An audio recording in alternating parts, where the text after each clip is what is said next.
I was given a homework assignment to, let me say first, I was given it because of something that's happening right now, which I'm going to meet you at the end of the video to go over with a little bit, at least to begin with. But I was given a homework assignment to go back through all the videos, 2009 to date, the last 12 years, in order to see something, to see a larger picture that perhaps I'm not right now. So I've spent the last few weeks poring over the 300 videos I have out there and taking clips from them and putting them together to tell a story. So we're going to dive into that story now and for the next 3 hours. And I'll meet you back at the end of the video. Let me say that I have always been fascinated by time. Time has always been a fascination to me. It's something that I've just never been able to figure out on any level, even a physical level. Time never made sense to me. And through the OBE, I learned something new about time. I learned something new about space, actually, that I didn't know previously. And that is that we currently experience a three-dimensional space. So there's not just one dimension of space, there's 3 dimensions of space. We generally know these as the horizontal axis from side to side, the vertical axis up and down, and the forward and back axis. And this is important because what I discovered through the OBE is that there are also, or let me say that I am perceiving there to be 3 dimensions of time on this same axis. So in 3D, we're in a space-time configuration where there are 3 dimensions of space, and the idea of time, which we do experience and pattern out in the way that we do. But in the next dimensions over, dimensions 4, 5, 6, the next harmonic over, galactic space is what you hear me generally referring to this as. This is not space-time, but time-space. And in that harmonic, in galactic space, in dimensions 4, 5, 6D, there are 3 dimensions, each representing a dimension of time, 3 dimensions of time on the same axis. The idea of time, the concept of time, began being delivered to me in the out-of-body experience pretty much from the start. First, there was the idea of reality and dream, and placing the concepts of reality and dream on a level playing field. That merged reality and dream for me. Reality being our 3rd dimension that includes dimensions 1, 2, and 3, the mineral kingdom, plant and animal kingdom, and us. And dream being all other dimensions, beginning with dimension 4, 5, 6, what we generally call the astral, is thought of as a dream state. But now these concepts had merged. Reality for me became much bigger. So it included dimensions 1, 2, and 3, and dimensions also in galactic space. Another thing that I discovered through the OBE was that I was visiting myself from future points in time, back in time, to myself in the past. It took me a long time to put that little tidbit together, even though it also started from the start. It started from galactic counterparts visiting me, which I didn't perceive in the beginning as being future me's visiting me in the past. So I didn't put that together until somewhat down the line, because also something that began as early as starting at age 7 was that a much older version of myself came to visit me. And it was when this particular phenomena happened a few times in the same week. It generally takes something like that happening before I put 2 and 2 together, as it were. Just future versions of me were visiting me in the past. Rather than go forward with that here at this point, let's go ahead and watch from the beginning, starting around the summer solstice, 2009.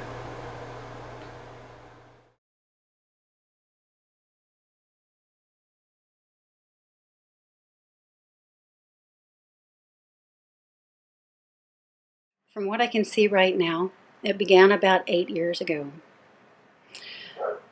with a recurring dream. I won't go into the details of the recurring dream yet. I'll just say that over a year or so of having the dream, which was terrifying, I began to just way at the back of my mind, way at the back of my mind, just start to know or suspect that something not quite normal was happening here. And my intuition, over time, maybe starting about 2-3 years ago, my intuition was telling me that this had something to do with extraterrestrials. This was sort of a real rough patch because I literally have nothing to help me fill in any blanks. But this recurring dream is not stopping, and it's sort of evolving over time. And my curiosity and my just need to resolve this is propelling me forward. I'm going to cut forward now to the month of June of this year, where the recurring dream, after having faded away for some time, is coming back in full force. I begin having the dream a lot. This results in an abduction scenario OBE. Just terrifying.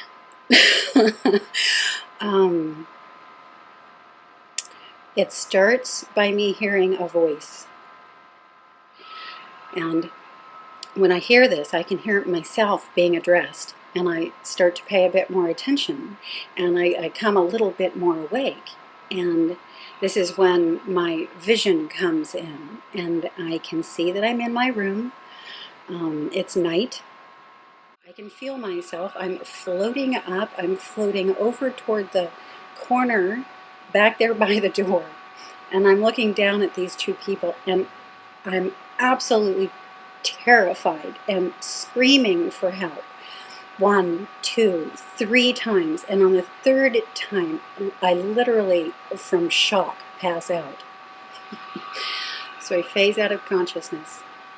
And a moment later, I phase right back in. And there's almost no gap between this happening. And all I can hear is myself and my mind saying, this is really happening. Oh my God. I'm still conscious. And I think I'm being abducted by aliens.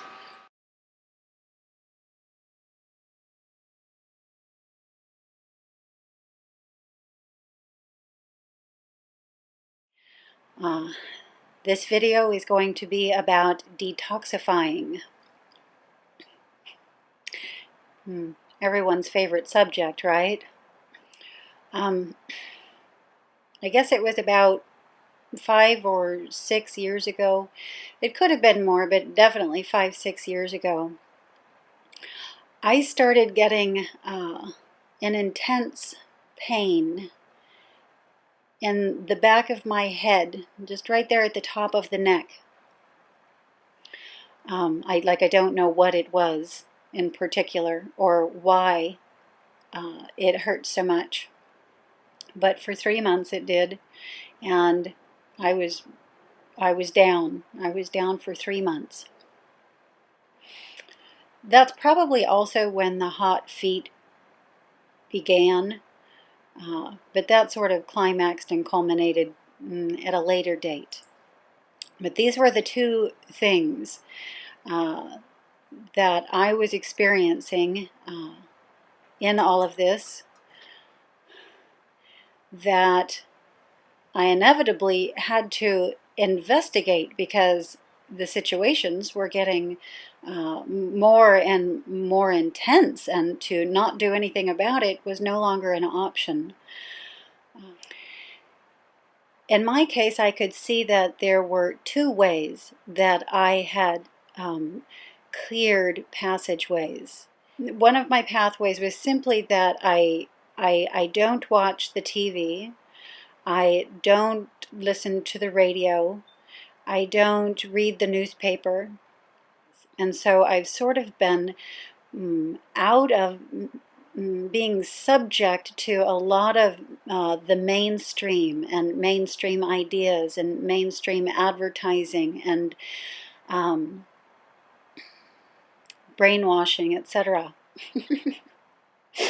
So that was one of the passageways, which makes sense that an entry point was at the back of my head, top of the neck.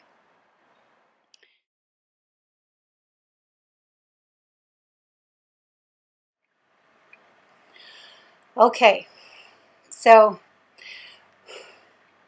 one of the things that happened with the sound, other than it getting as strong as it did, was that at a certain point, and I don't remember what night, I think it was maybe Monday night, it changed.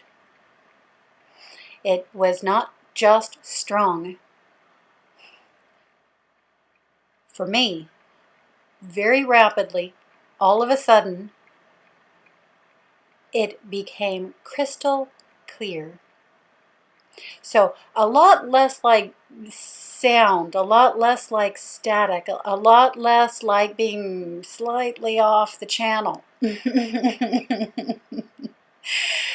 It got crystal clear.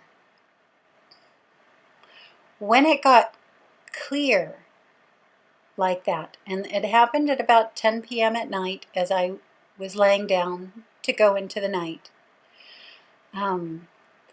I began hearing a lot more in it. I could hear a wave structure. I could hear the crystal clear tone. I could hear a sort of harmonic, a song, like a choir. So I began to be able to hear many dimensions of the sound, I guess I'll say. And this is the big thing that started to occur to me. It occurred to me that this tone, this sound, is actually what is doing the restructuring of the physical body system. This sound is the change.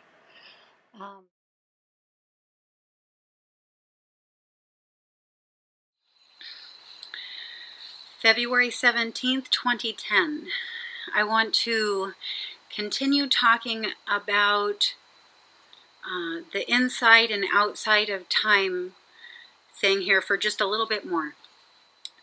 There are a couple ways that I have been experiencing this so far myself, and I guess I'm just going to relay those here to you and see what comes out of this.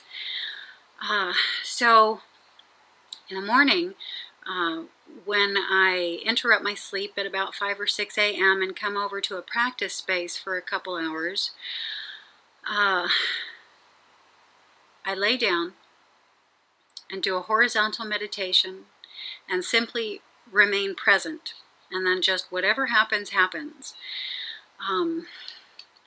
In the past couple or few weeks, it's happened before this as well, but especially predominantly every day for the past couple or few weeks, what happens is I just lay there the whole time.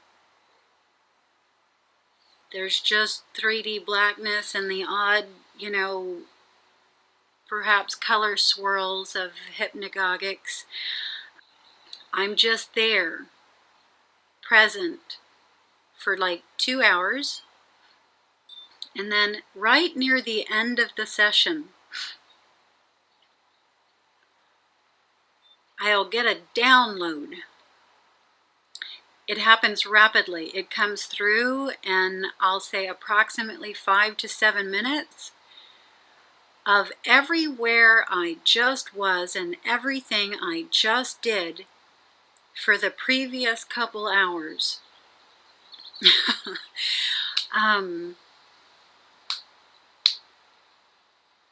It is the oddest thing when that happens, and I'm getting accustomed to it. I am getting that he's wanting to send through the idea that I am outside of time and in time simultaneously, and this is a very good way to put it through me, because in a 2-hour period of time when I'm just sitting there in meditation, basically seeing 3D blackness behind my eyes and nothing, I'm aware of nothing really happening, and then all of a sudden in about 5 minutes getting a download from what I was doing in that previous time is quite profound.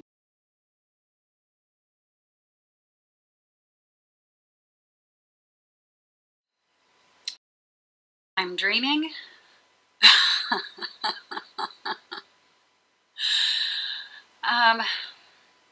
So, you know, most people would concede to the fact that they're dreaming or that they are dreaming in the night.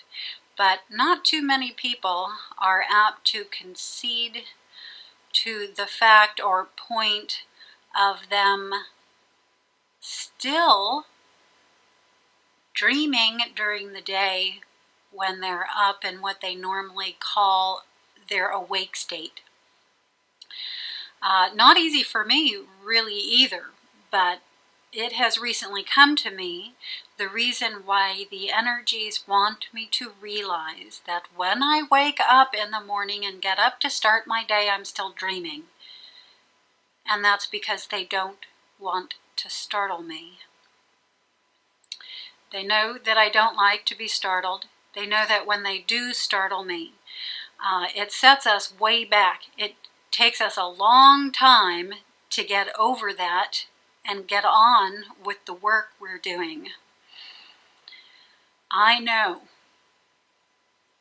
that the energies and entities, beings, guides that are working with me are about to begin appearing to me in what is my day reality.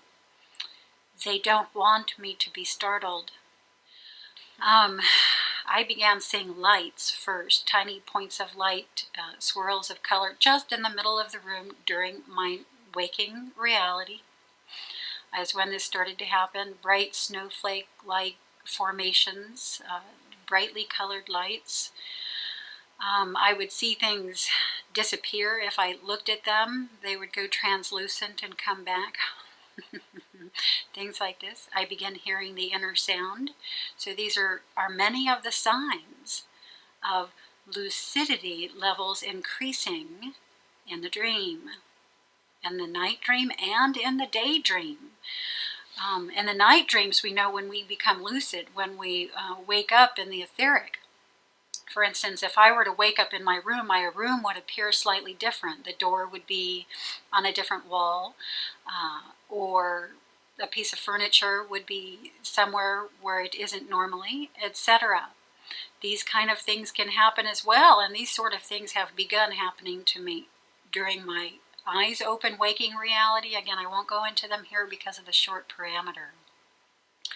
Full lucidity, for me, tends to pop me right out of the dream. I have never been able to remain in a lucid dream once I've become fully lucid. Boop! I'm popped right out.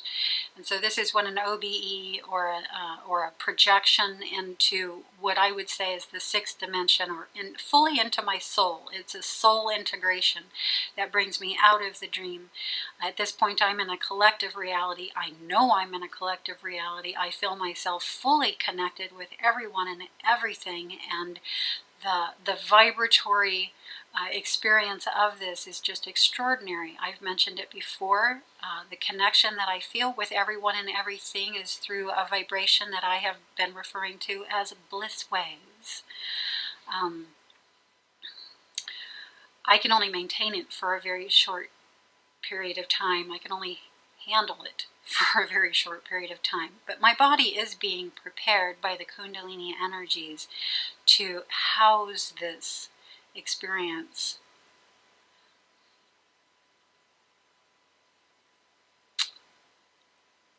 more permanently.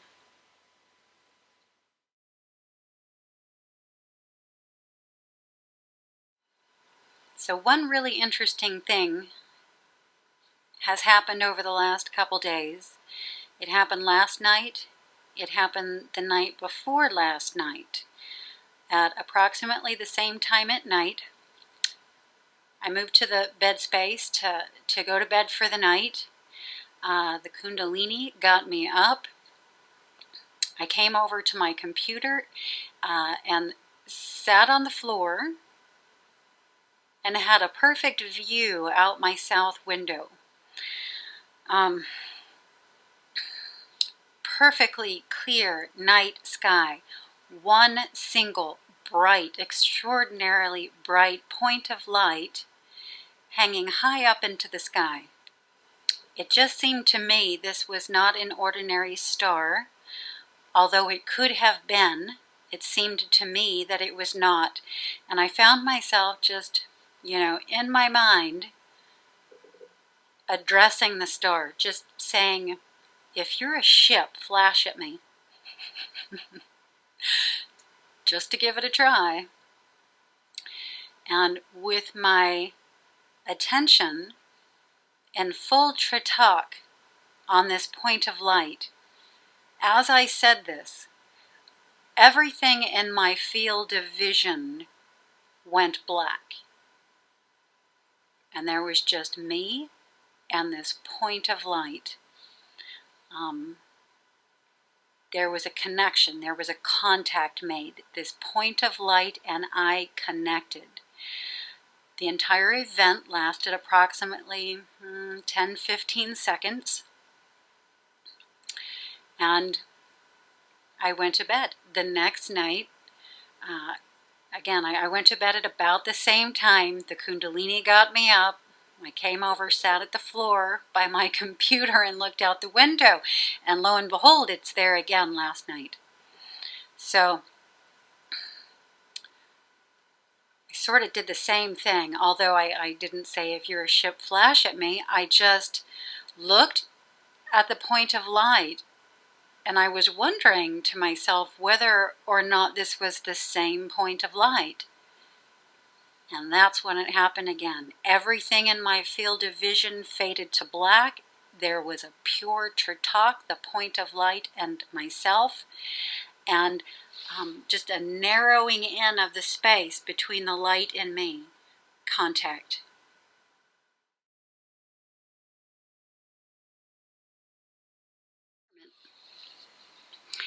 And so during a week where I'm projecting a lot or waking up in my dreams a lot, I will, have a handful of false awakenings in that week. And so during that time, they happen quite regularly. I may have 2 or 3 projections or an out-of-body experience that go into a false awakening.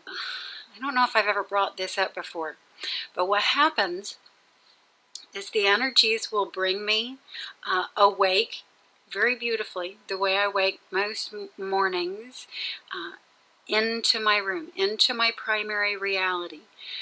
Just enough to feel myself there wonderfully, perfectly comfortable, totally at peace, blissful. And then they'll take me back under, and then they'll resurface me in another reality. When I surface there, it's not exactly like the false awakenings where I mistake myself. I'm actually fully conscious of the fact that I just woke into my primary reality, was taken under and resurfaced in yet another. And then they'll take me under again and resurface me in another. And this will continue for some time until I surface in, as many as a dozen realities, all of which I'm conscious of. And because I am experiencing these in relation to my own primary reality, it's sort of it's having the effect of dissolving the boundary between this reality and the other realities I also occupy.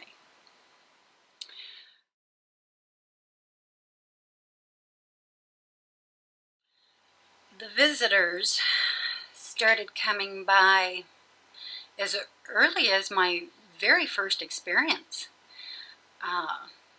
going out of body. There is one concept I have to bring to light here, though, in order to talk about this and what I feel is a cohesive way, and that is the idea of bilocation. As I go on to tell you about the visitors who have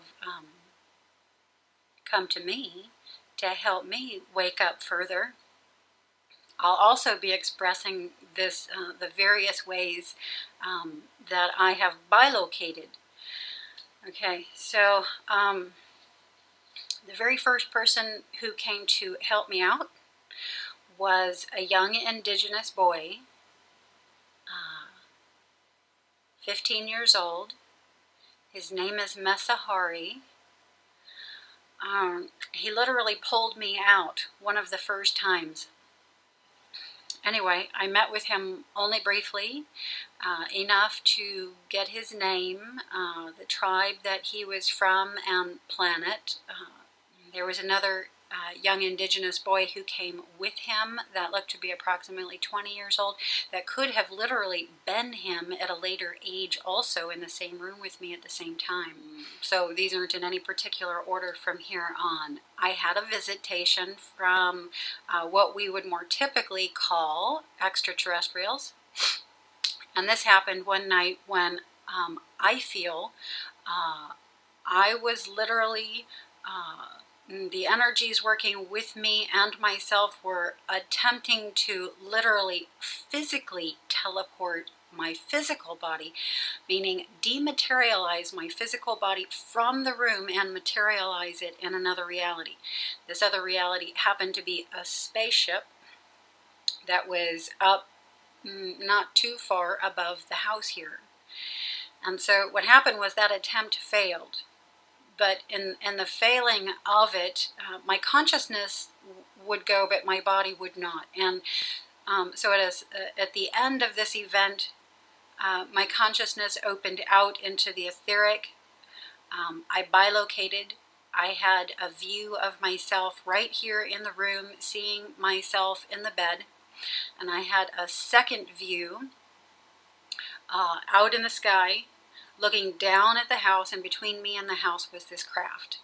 This craft was literally beaming an aquamarine, blue-green colored light down at myself, and I was experiencing this sensation also in my physical body. So there was a reality to it that was non-physical and being experienced non-physically, and there was a reality to it being experienced physically. Extraordinary. I did not get to meet these beings because, again, my body would not go. And so the experience turned into something a little different at that point. At the tail end of this practice session, for no apparent reason and with nothing seemingly preceding this, I bilocated. So I'm lying here on the practice space, and I bilocated over by the tree back there. And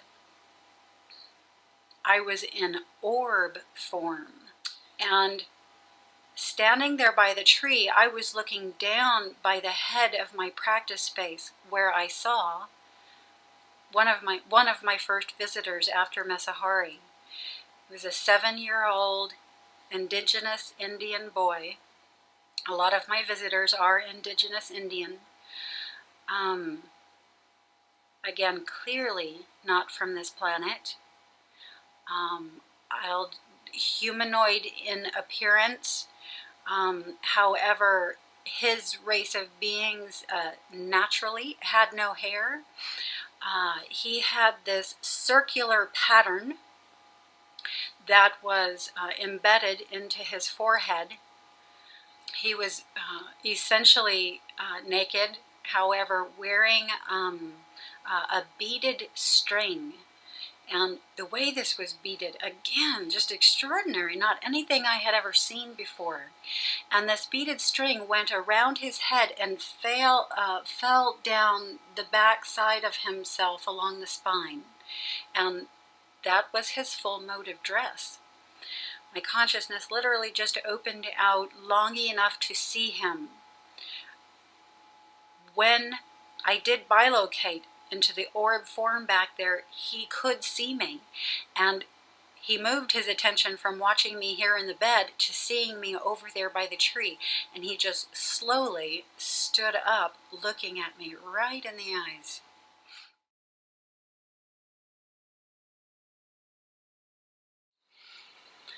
I seem to have these two types of experiences. One where the higher energies come in and merge with me, and my astral projections and out-of-body experiences and lucid dreams will happen easily. And the specific things that happen in them will happen easily. And then the second one is when the higher energies back off a little and maybe have a spot of fun watching me use my own powers and musculature to get in there a little deeper. So I'm going through this morning. I'm coming lucid in the void. I'm aware of being in an environment. I have complete tactile sensations that are and audible sensations that are feeding me 100% of the information of where I am. And I'm on my own. The higher energies have stepped back and again let me use my own powers, if you will, to more fully enter the environment and again to apply things that I have learned to this location and events that are about to transpire. But I just can't do it. I feel myself in an environment. In one of them, I'm in what is clearly a shop that sells fine cloths and silks and things like this. And I have no vision, but I'm fully aware of the people that are there. I'm fully aware of what they look like, if they're male or female, of myself. I'm holding a cloth and working it through my hands, feeling the sensations. And at the point that I'm fully lucid of this, employ my own powers to come more fully into the environment so that I have vision and everything of the full experience. But can't do it. I'm trying every trick in the book. And as soon as I attempt to bring myself fuller into the environment, I get the transition vibrations of dematerializing from the scene and into another location, at which point I come lucid. I realize that this has happened again. I take a moment to realize where I am and know that what I'm supposed to do is, again, by my own means, bring myself fuller into this environment. I don't think it ever occurred to me through each of these transitions, and I think I found myself in a half a dozen locations, unsuccessfully being able to bring myself fully in. I don't think it ever occurred to me to connect with the higher energies in order to do it.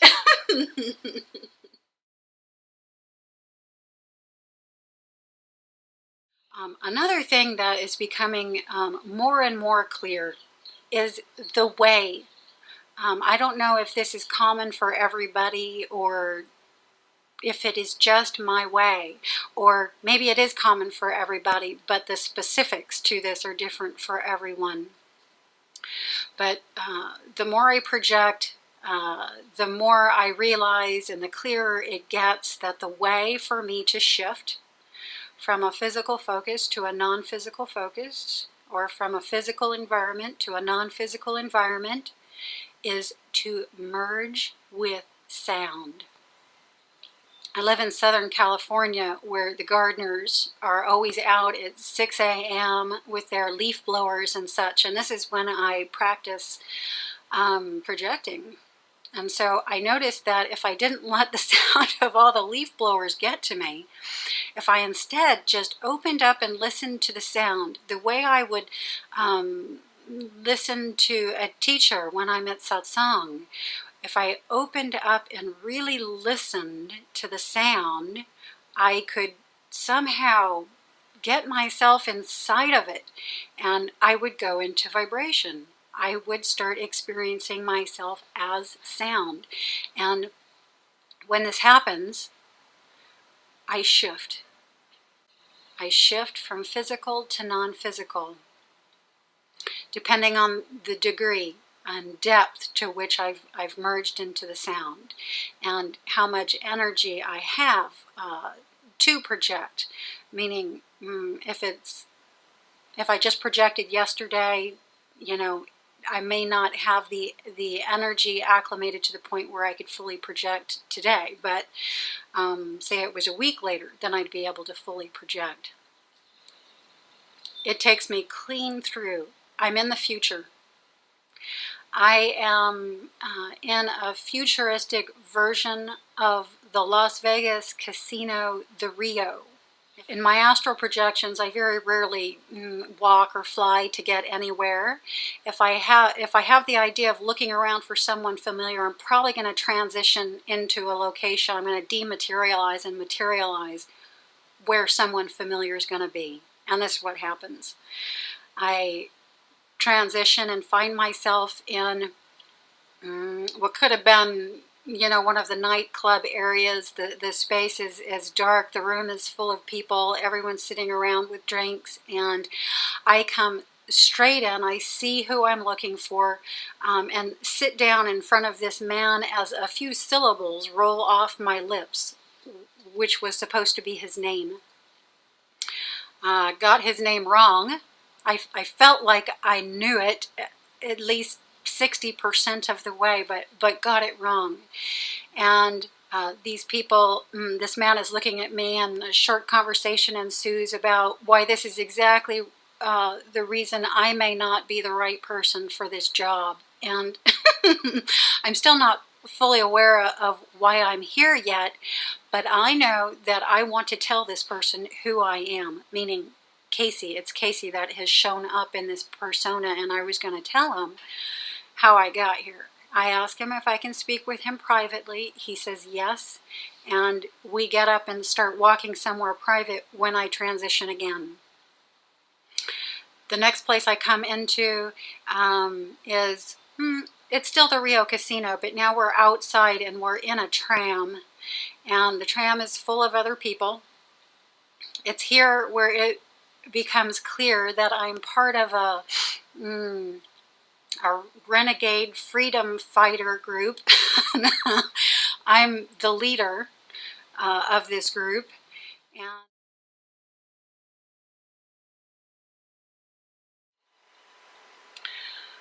when the conscious mind first begins to wake up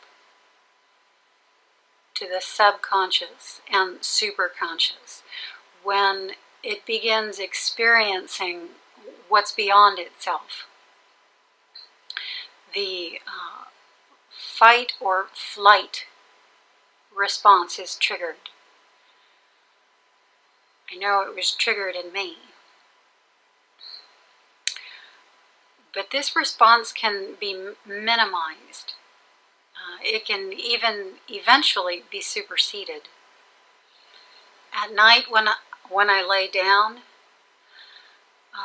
like many of you, I often begin to see the visual hypnagogic imagery that begins projecting into the blackness behind my eyes. not always, but sometimes, and sometimes more than others, I begin interpreting what I'm seeing as unsettling. I'll just see something that I interpret as negative. But what I notice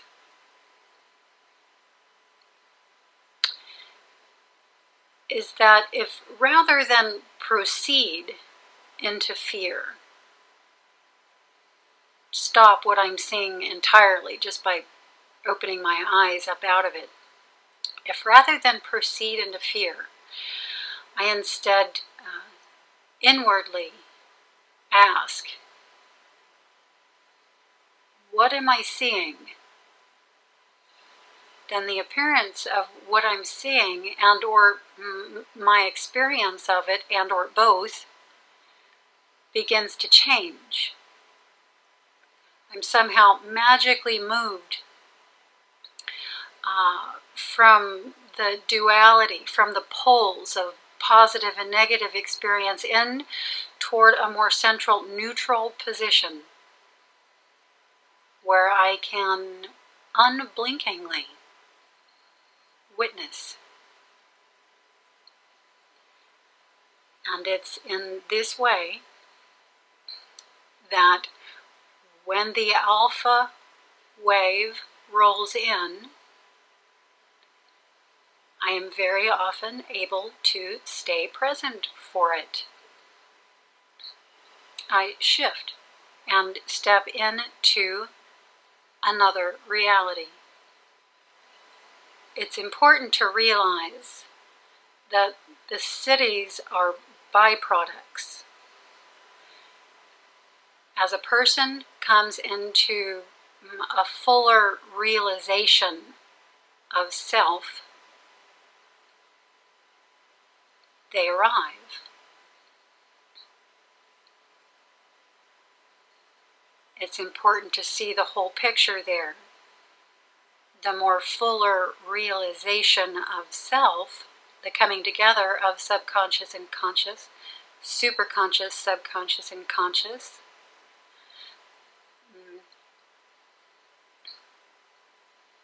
leads to the ability to do more, so to speak. Now, the cities don't arrive by themselves, or in my case, they didn't arrive by themselves.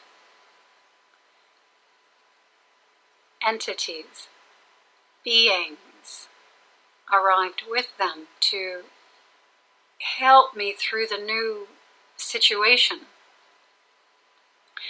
And it's interesting. Who arrives? You know, some people get brilliant lights, some people enlightened masters, some people gray aliens, some people jeweled self-dribbling basketballs.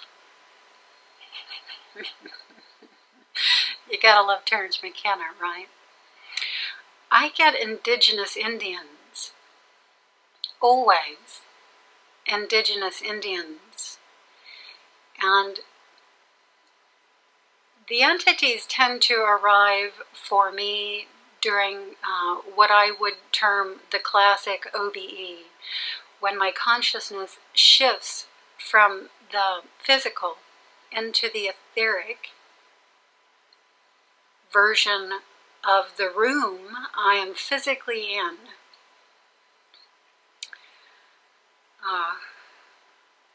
There they are, indigenous Indians. And I don't really know why I get indigenous Indians.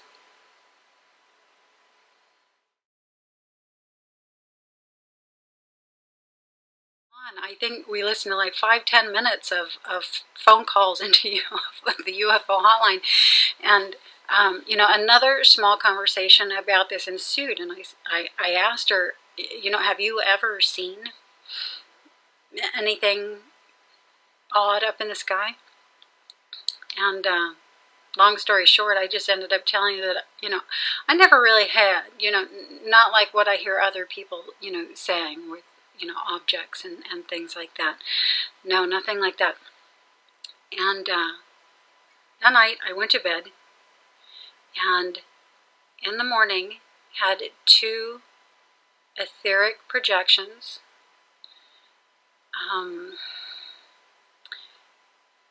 in which I had 2 back-to-back etheric sightings.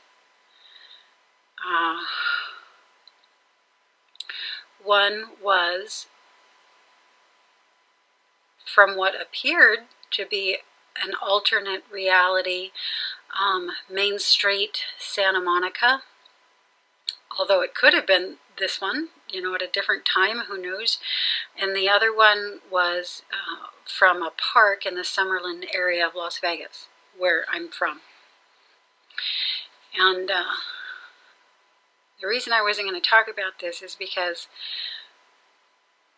I was quite taken aback by what I saw, and I still haven't integrated the event yet. Found myself on Main Street here in Santa Monica, and it was daytime still, but the sky was very dark. And I was with a guide, man perhaps in his, or who appeared to be in his late 50s, with white blonde hair, dark tan, who I was seeing as a homeless person. I'll cut directly into where I look up into the sky, and I see what looks like, I've just arrived, so I haven't caught up with where I am fully yet. And I'm wondering why the sky is dark and it's still daytime, and I then look up and I see what appears to be a mushroom cloud explosion. I don't know that this is what it is, but this is what it looks like, and I'm looking at it and I'm trying to figure out what it is that I'm seeing. When I turn to go the way that I was supposed to go, I look up in the sky, and from this vantage point I see thousands. The sky is just full of these mushroom-shaped jellyfish-like things that are wafting down from the sky toward the ground. Just thousands, as far as I could see.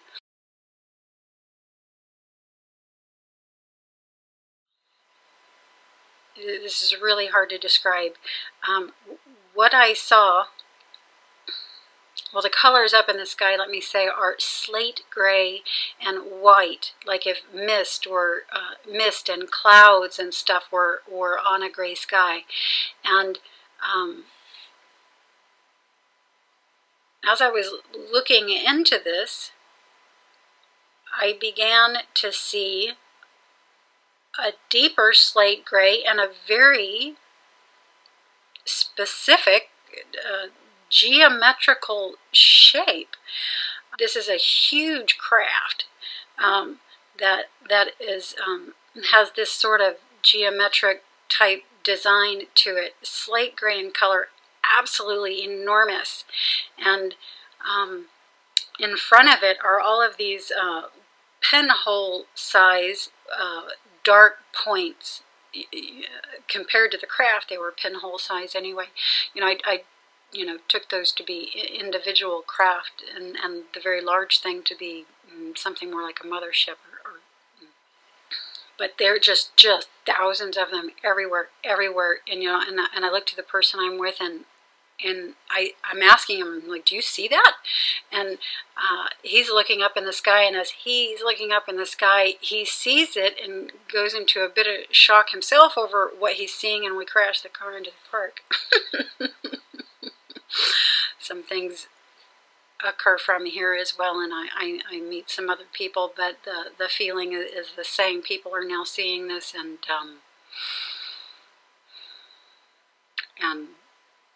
in shock, feeling to get to safety.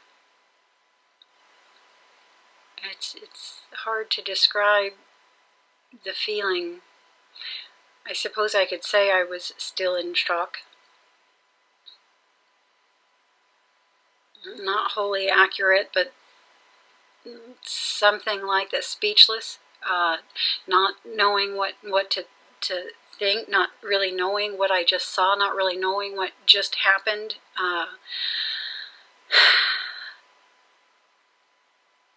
You know, what I was saying, was I seeing the etheric of this particular reality and crafts that are actually here in the etheric layer in this specific reality, or a parallel one?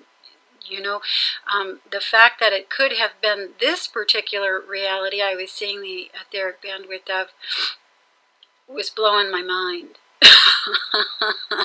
And especially in this type of size and number, it was just massive and enormous, and much more than I could comprehend. And I've been trying to integrate this.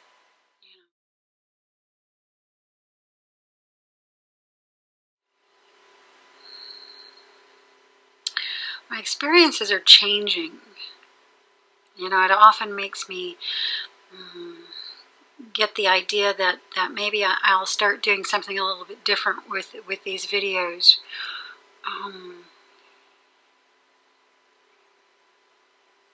But the idea passes. But it's the phenomena associated with the classic OBE that it's just really heart-pounding. It really gets me.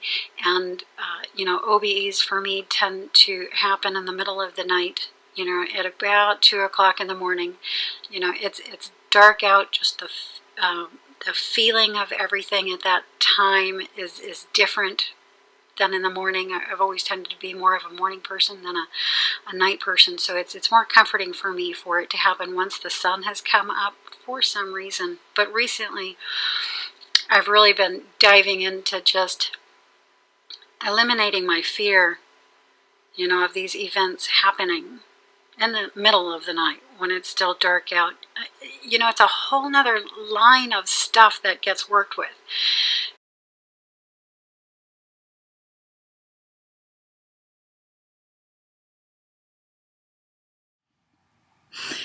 This past month, especially in these past 10, 14 days, I'm just OBEing like mad, like mad.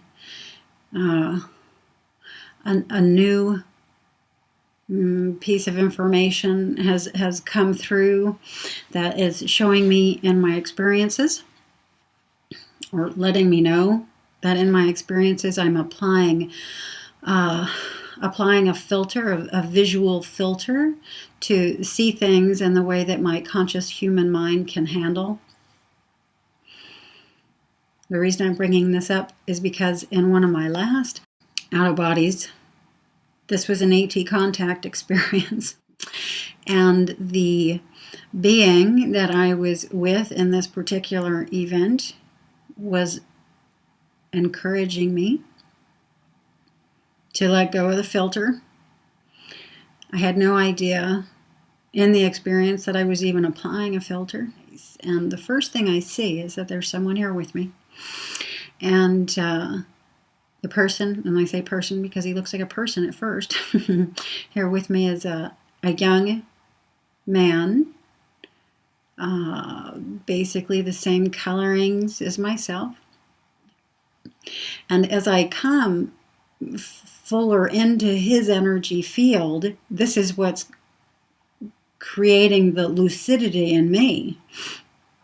And I'm aware of this, or slowly begin to become aware of this, you know, as the experience continues. A lot. And I kept realizing through the whole thing, you know, God, I've been in here for so long, and I was just so amazed that the experience was so stable, and I was so clear in there for so long that I began to suspect. I looked at him and said, this must have something to do with you. You know, I wasn't quite getting the whole thing. I was picking up in the experience, I was picking up on the fact that something wasn't quite as it seemed, but I didn't know what. I was picking up on that enough to keep asking him questions. So, I asked him his name. He said his name was Sabatonite. And I was asking him, if he was from my reality system or another. At that point, the filter was coming off as well, and I couldn't handle what I saw as he was letting me know if he was from my reality system. Just before I shifted from the experience back here into my room, he was encouraging me to let go of the filter.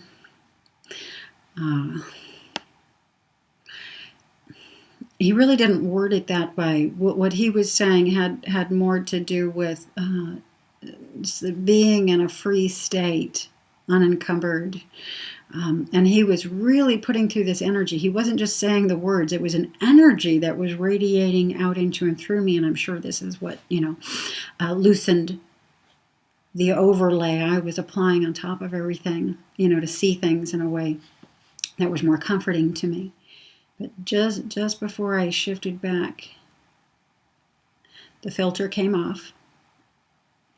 And I'm seeing Seb walk up toward me over my bent, bare legs, knees actually, because I'm laying horizontally on a metal table and my knees are bent with my feet flat to the table.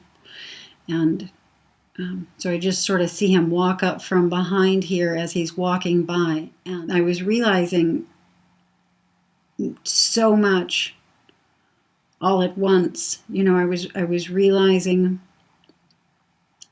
I had been applying this filter, number one.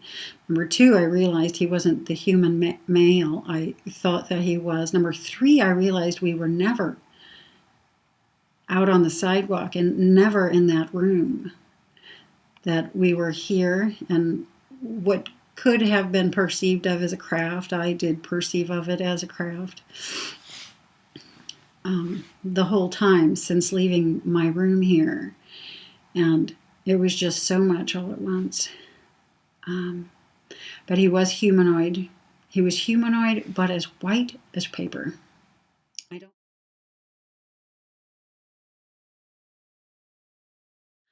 Okay, I've decided to keep this one going because the contacts are continuing.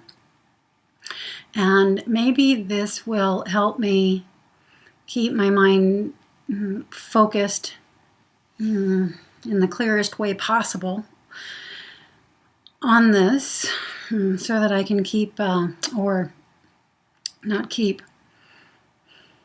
so I can finally maybe calm enough to really look into what's happening. I haven't talked about this before. I haven't really felt ready. I didn't want to talk about it prematurely because I haven't been able to look into it calmly, because I haven't wanted to instill any fear in anyone. And I really hope that me doing this is not going to do that, because this is all part of the process, and this is what my whole channel is about. My whole channel is about sharing with you the process that a conscious mind goes through during an awakening, during its expansion out beyond the physical terrain. So here we go. This has been happening for a long time. This has been happening since childhood, but not as clearly as it has been happening the past few years.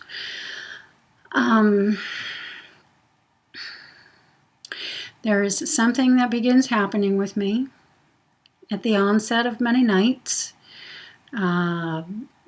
between the hours of, say, 11 p.m. and 1 or 2.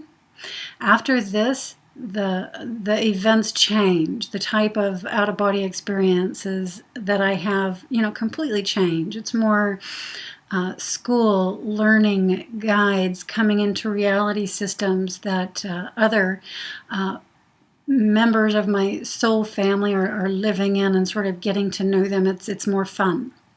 But but at the onset of the night, this is the rough stuff. This is the stuff that's harder for me to stay conscious through and calm enough in to really look inside of. I generally, from fright, scurry away into unconsciousness. But I am aware that it's happening. You know, I am brought alert and given the opportunity to calmly look into what's happening. I haven't been able to yet. Hopefully this is going to start to help me get there. So at the onset of the night, there are shifts into the etheric version of my room where there are beings here with me with energetic signatures very different to my own, that I experience as very different to my own. And, you know, therefore, the feeling is rather frightful for me. You know, it would maybe be something along the lines, just to give you something that perhaps those of you who don't OBE can relate to, you know, coming away and discovering there was an alligator, a real live alligator, there in your room with you. I'm trying to come up with a sort of creature that, you know, is very different to yourself and has a very different energy signature to yourself, and that, you know, you really don't know how to respond or relate to. You don't know why it's there or what it's doing or what it might do, you know, if you go into fear. You know, like this. But anyway, during this time of night, things are being done to the physical system. It generally is not pleasant. So they were here again the other night, whoever they is.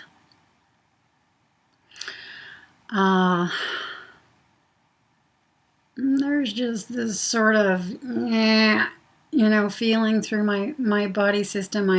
I feel these 3 distinct needling points, you know, like needles being stuck in you. You know, it doesn't hurt, but you definitely, I mean, it doesn't hurt beyond, you know, anything unimaginable, but, you know, you can feel it and it's not pleasant. And I feel this, you know, at the front top portion of my head here, just above the hairline. Recently, I've begun experiencing things very physically, much more physically than I normally do. And I think that, you know, that's the terrain, the physical etheric, you know, area. That's the terrain that I'm needing to get through, that I'm needing to make discovery in, and you know, sort of move through in a unobstructed sort of way. And so perhaps for this reason and others, you know, I'm experiencing things very physically. So one of the new things that I began experiencing is that I think most of you know the way that I shift. I just sort of really pleasantly, blissfully dematerialize. Things are very non-physical, or typically very non-physical, throughout the years of my experiencing these things. But, you know, now they're stepping, you know, toward the physical etheric. And I've been experiencing this type of shift where I feel these beings here in my room with me. You know, we're in the etheric version of my room, but which again is very close to the physical, and things are felt very physically here. There are some distinctions and differences, but, you know, it's very physical. And, you know, it feels like they're literally moving me in my bed, like somebody has reached up under my arms and is pulling me up in the bed, you know, toward the head of my bed. And then like somebody is physically, you know, turning me over onto my side. And I will just lay here very passively while this happens, trying to see into detail of who's here. You know, and sometimes I do, sometimes I don't. This time I did.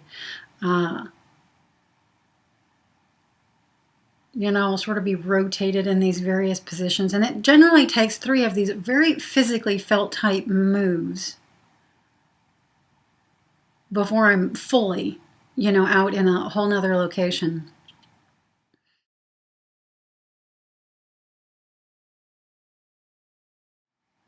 In the night, I had an experience. I've had a couple experience, ET contacts and sighting type things in the last few days. But this one happened on the night that I had asked for the healing. And I'll just go ahead and start with that one, I think. So I manifest in a car with 2 people I know. We're driving down the Pacific Coast Highway right here in the Santa Monica area. I'm in the front passenger seat of the car, and I look out to my right over the ocean. It takes me just a minute till I reach a point where I'm sure I am seeing what I'm seeing. The first thing I saw was just a round, cylindrical moon-looking object. Have no idea what it was. And then following seeing this is when I have the sighting. I see 3 craft. The 3 craft are identical. They're very close, perhaps, you know, 100 yards away, something like this. They are semi-translucent. Opalescent is the word that comes to my mind, you know, when thinking about how to describe them. You know, just semi-translucent, white, milky, like opal. It shimmers these light pastel-y colors, you know, as the craft moves slightly. Right after the sighting, I dematerialize and materialize on a street, a very familiar street here, Ocean Park, and I think it's 6th. And this is where there is a small residential overpass, and I'm just looking under the pass. There's walls on either side of the pass here toward the ocean. This is a street that looks directly down at the ocean, and I'm seeing a wall of water rise up. So this is another tsunami. Still in the car, still with the 2 people I know. We're heading east super fast, trying to beat the wall of water. When I dematerialize and materialize in what I'm perceiving to be perhaps some sort of military-like, not military, but military-like hangar, possibly 4 craft. When the person who I merged with here asks why we are here, we're told that we're being tested for radiation. So I know at least a part of that was me being tested probably by my inner layers for radiation effects from being that close to the craft. I don't know any details. I can't really go into any details. These experiences completely, you know, just gobsmack me, actually. You know, just too new, too much unknown to even, you know, begin guessing. The one that happened just prior to this, and another really interesting thing, just really, you know, these types of experiences don't often happen for me. You know, it just sort of, not the sightings, but the one that I'm about to bring up right now. And what I think it was I think that I entered an idea within the collective psyche. Why I entered this particular idea and had this experience, I have no idea. I manifest in the hallway of an office building. There's, you know, people walking by. It's a rather busy sort of location that I've arrived at. And standing in an open doorway just off to my left is a man who, when he sees me, he, you know, motions me over. And we walk into this room. It's a meeting room. And he is attempting to help me understand a multitude of things, only a few of which I actually retained and brought back to the physical reality here with me. By the way, I'll just mention at this point that during this experience, I am also point consciousness merged in the field of another person. This is something that I may go into more detail on pretty soon, because it's an interesting phenomenon and something I'm newly beginning to discover actually happens in the vast majority of my experiences. These are a variety, some human, but also non-local beings. So these are ETs that I'm with here. And it's being explained to me that there is a faction of ETs who are involved in a project right now in ending the sleep of many of us here down on the planet. The man who is helping me to understand things at this point lets me know that there are, that not everybody agrees with this being done, with the sleep of certain human beings being ended, them being woken up. And I have no idea why. At this point in the experience, I get really curious just to know the reasoning. I don't know what exactly they're opposed to. If it's a particular type of assistance or interference or something, or an assistance that they look at as interference, or what, so I would have to gain more detail there to know exactly what was going on there. And I won't go into the detail again on the precise things, the many precise things he was trying to help me be clear on. The one that seemed key was that there were those of them who were helping us to awaken, and that not everybody agreed with this being done. That seemed to be the prime key thing.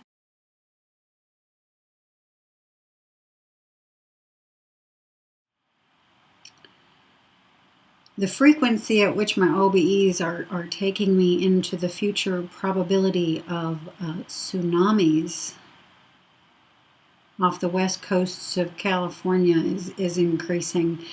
These experiences this information started coming to me maybe 6 months ago or so.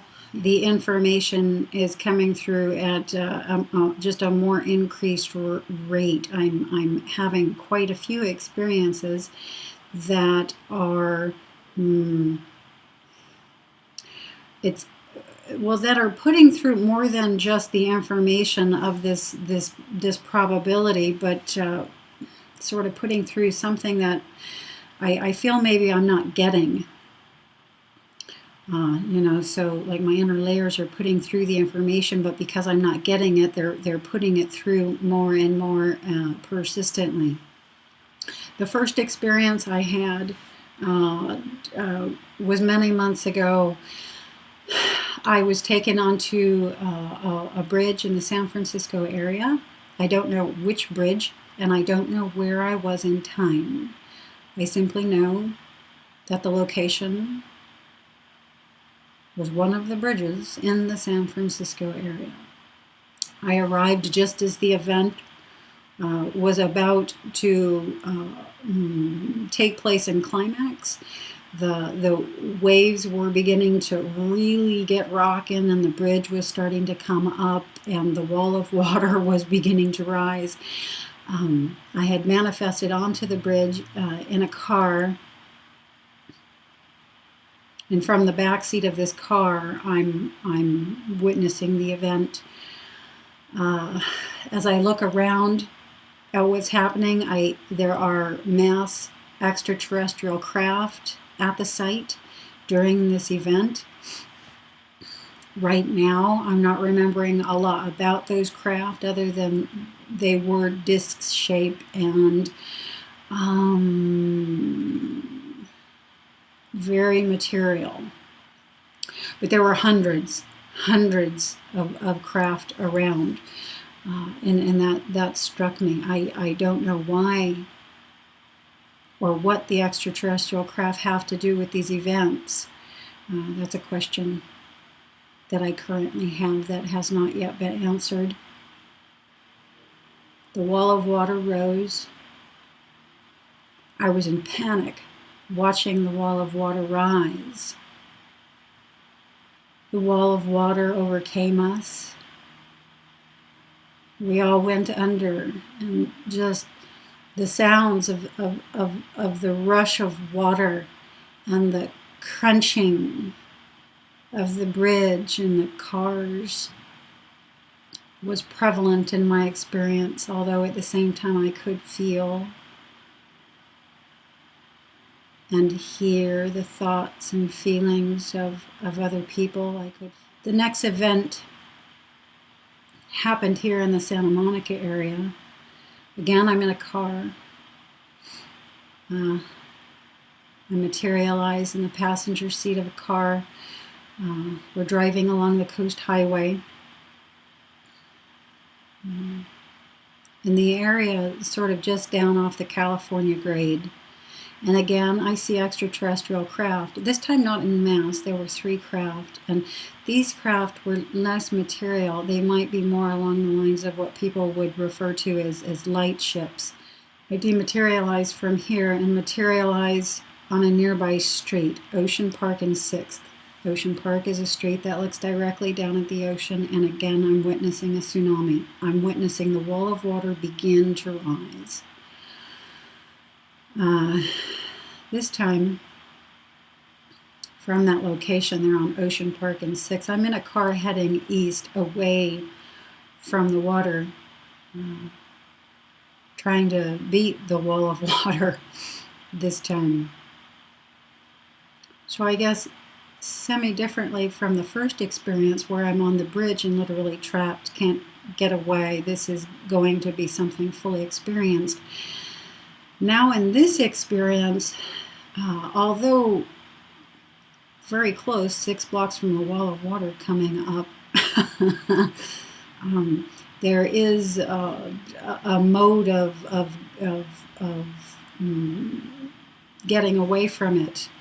Not that there's much likelihood in that because of the proximity, but the opportunity there certainly is showing itself now that I'm sitting here saying that that's something that I didn't see before. Yesterday morning, I had my 3rd experience. I'm here in the house, and I'm taken up high, very, very high, and given an aerial view looking down at where I am in proximity to the event of the tsunami. And I'm close. I'm very close. And in the experience, I even remember saying, wow, I didn't realize I was that close. So this must be part of what the energies are trying to get through to me. They're trying to show me how close I am exactly to the event of this happening. And for what reasons yet, I'm not sure. That hasn't come through. Which is maybe partly why I'm discussing this now. This event happens in multiple layers. I have multiple layers of information coming through to me at the same time. On the deepest layers, this is pure, invisible information. It's something that's viscerally felt through my being, but not seen like the pictures we see in reality that traditionally inform us. But as we come down through the astral and physical layers, I am seeing the visual picture, and I've sort of just described what I saw. What I saw could have been 2 realities superimposed. This reality where my house is now being one reality, and the reality where the coastline is now right here where my house is, or the wall of water, overcoming this area, another reality, which informs me to a degree of the possibility that I'm either shifting into the reality where the tsunami is going to happen or shifting out of it. And which of those is the case, I don't know.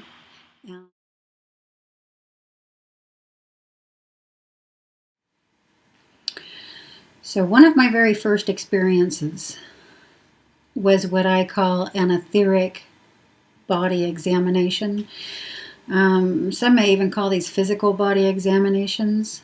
They're both. They're both. In my view, the etheric body is being worked through, and there is a sort of transfer value effect that is felt and experienced in the physical system.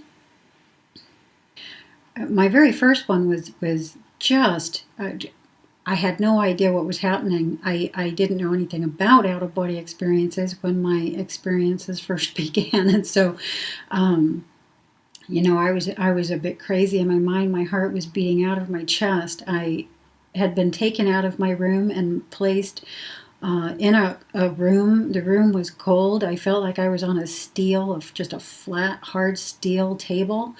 And I was just sort of screaming in my mind, oh my God, whatever you do, don't open your eyes. It's a lot to deal with, when you're being examined, bodily.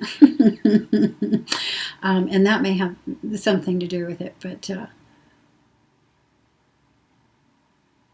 part of the reason why I'm doing this video is because I want to work through that particular fear. I do want to, or would like to, be able to open my eyes during one of these. I have come a long way, since that first experience. I'm no longer terrified when it happens. I understand that I am existing on multiple dimensions simultaneously, and I am simply meeting with an inner layer of myself. And this morning I did this. I asked to be merged with. I asked to meet with my inner layers, and this is what happened. The event was actually larger than this segment of it that I'm going to relate to you here in this video, but I'm just going to focus in on this part. I felt the merging take place. I almost always do. I felt every cell in my body accelerate. The shift is very short. It does lend me to the idea that I'm simply being moved from my room here to a nearby craft that's possibly right outside. I immediately feel myself being examined. It's a fully sensory experience. It's fully tangible, tangibly felt. That's the height of the sensory experience. But there also is full audio and full everything, really, other than visuals. I do attempt to collect while I'm there with my eyes shut. As much visual data from the environment as I can, and as much comes through that I can handle, along with the very tactile, very tangible, examination that's going on, which of course has the bulk of my attention. I can feel all of these, not so much hands as I feel just about every area being poked and prodded and looked in, all just simultaneously at the same time. The main areas that I feel being worked on this morning are common to my experiences, but this morning, was the head, the back of the brain.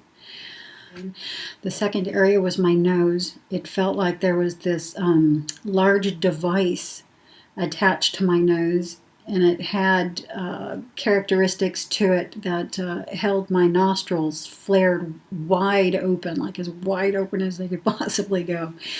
Not altogether comfortably, but not too bad either. Like I could feel it, and it didn't scare me, and it didn't hurt or anything. And then also the vaginal and perineal area, which is very common.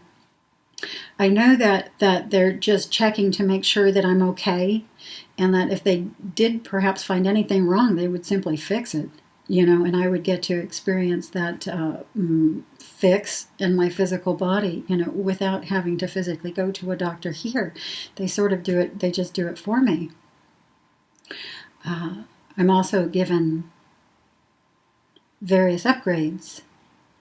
I told you about the expanded range of vision that I have. This came about from, one of the upgrades. At a certain point in this experience today, I knew that something key was going to be taking place with work being done having to do with my brain, my physical brain, and I didn't know if I could actually stay awake and alert through the entire procedure. I didn't know if I had wiggle room to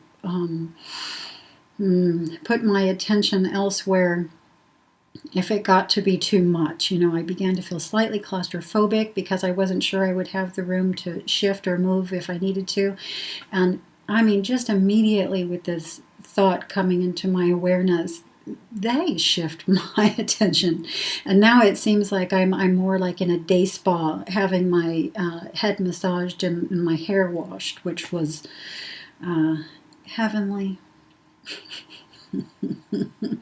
And of course, really goes a long way to putting me at ease, knowing that there is a communication going on between me and them, that they are aware of how I'm feeling, what I'm thinking, and they're able to give me the wiggle room that I need so that I don't feel claustrophobic.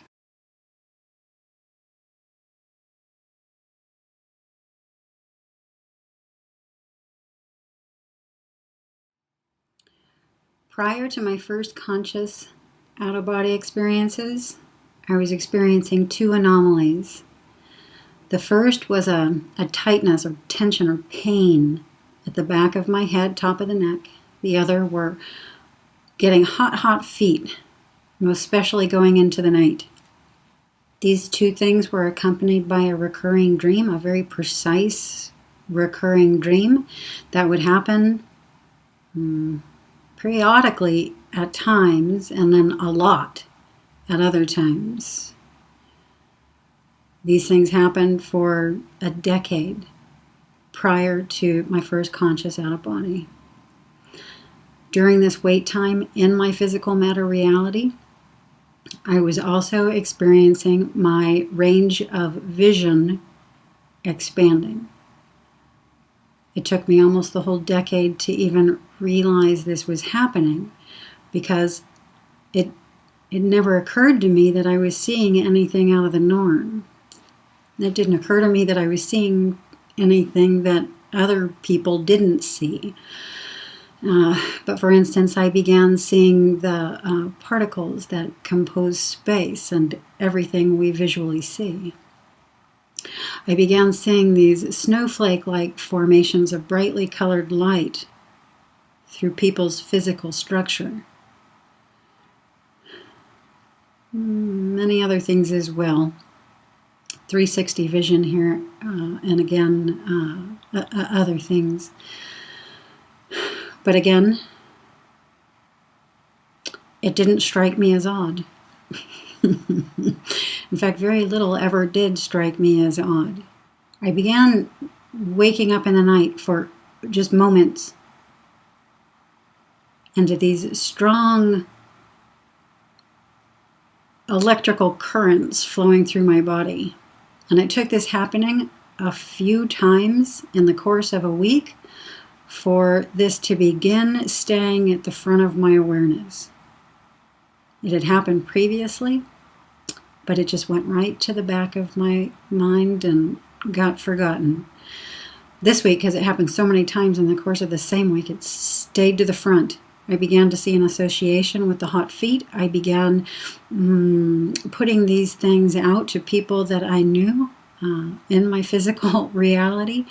And through the process of bringing this all the way through into the physical reality, I had my first conscious out-of-body experience. With the first conscious out-of-body experience, my central nervous system went into shock. It stayed in shock for a couple years. The first year was the strongest. It started to calm down over the course of the second year. But if I were to begin relaying any of this to anyone, my whole body would shake. The main thing at first, in relation to my out-of-bodies, were the shifts. I had fully conscious shifts and was let to witness, or was taken in to witness, the internal workings of the shift itself. I would feel a highly tangible presence merge with me. I'd feel an atmospheric change in pressure and witness myself slowly stop breathing until I was no longer in this physical matter reality.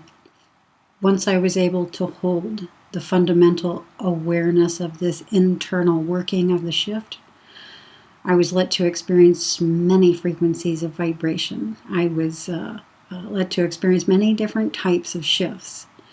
The two main types of shifts were the process of dematerializing and rematerializing. And after a while, this became fun. The second was being helped out by other entities. And I could see how all of this fit together. I could see how these first things, the internal workings and the dematerializing and rematerializing, were simply the internal structure of this experience, and that the entities coming to help me out were the way I was visualizing and experiencing the internal workings, the internal process. But I'm able to hold simultaneous awareness of these processes. And because of this, I know, I see, I experience that there is work being done within my biological structure while I'm being taken out into these other reality systems, into these other visual realities, these other dimensions. It's the void experiences I've been let to have that help me not go into too much fear about this, because I'm let to see from the void how my visual realities are created from the withinness of my own being. So it's less likely for me to go into fear about that. I know it's somewhere from within myself that all of this is happening and taking place.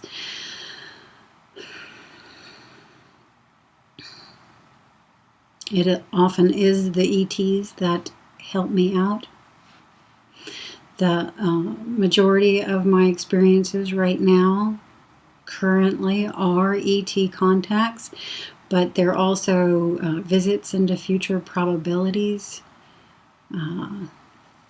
merging with other lifetimes, projecting into my own biological structure and witnessing the work being performed there. And sort of in relation to that, the newest thing, beings are attempting to speak through my vocal cords while I'm asleep.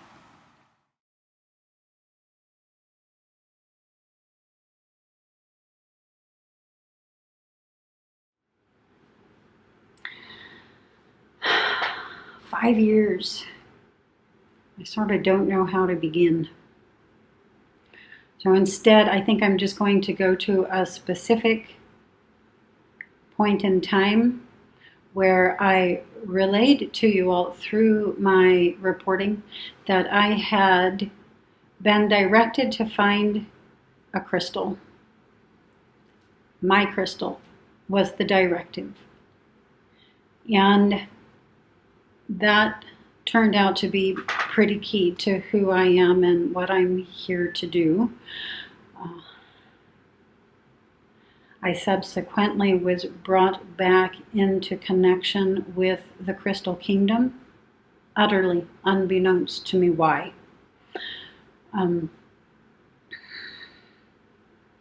Until now.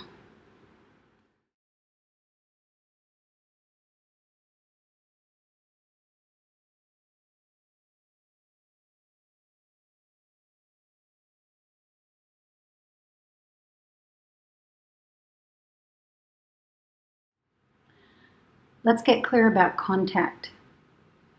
In particular, physical contact.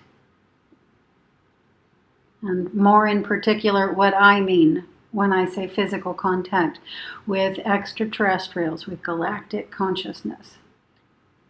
So first we're going to have to go into the experience fields, because when I say physical contact, I'm not talking about 3D physical contact, third dimensional physical contact, because the 3D field is a field of difference, of division, of war. And so what we really would not want to see happen is another 3D galactic consciousness come into our 3D space. This would be a violation of free will. The third dimension is a personal, private, planetary curriculum. And if that were to happen, that would be to happen for the purposes of domination or annihilation, one or the other, and or both. So this is not the kind of physical contact I'm talking about. The type of physical contact I'm talking about occurs when there is an expansion, a graduation of consciousness from the third dimensional physical field of consciousness out into a wider field of consciousness. So there are many dimensions of physical experience. I'm not going to go into a lot of detail about these here. I would rather just focus on the contact element of it. But when, and I'm going to keep this personal, when my consciousness grew out of the third dimensional sphere, when it grew out of the personal, private, planetary experience out into galactic space, I began experiencing myself, not just in this form, but in many additional forms as well, along a greater spectrum. That greater spectrum I like to just focus in on as galactic space because it makes it simpler. I'm not just experiencing my planet, but all the planets now in this galaxy and beyond this galaxy into what we could call our universe. Okay? When a consciousness does this, when it grows out beyond its planetary sphere, out into galactic space, it begins meeting galactic consciousness, beings from other planets, whose predominant experience is from other planetary systems, other planetary bodies. And this is the contact I'm meaning. When I say physical contact, this is the type, the graduated version type. Okay? The next dimension out, the galactic space, is a consensus territory. It's a consensus territory because that's where all the other beings in the cosmos or our galaxy are. Okay? It's physical because any sphere of experience that you're experiencing yourself in is physical to you. It's physicalized. It may be slightly less physical than what we consider physical, meaning there are rule sets, spectrums of potential, of probability and possibility that exist there that don't exist here, that our consciousness is separated from while we have this experience and grow out of it. Okay, growing out of it is growing into more of who we are, and growing out of fear and into more of the love that we are. I'm not going to get wishy-washy on that, but that's a key element of what happens. So as we graduate from this sphere out into wider spheres, we become more of the love that we are. This is where I'm referring to this as a graduated version of contact rather than the third dimensional type of another third dimensional species sort of working its way into our 3D physical space. That would be like another person working its way into your house. Okay, that would be considered an invasion. And it is an invasion in violation of free will because, again, 3D is a personal, private, planetary, our planet only being space.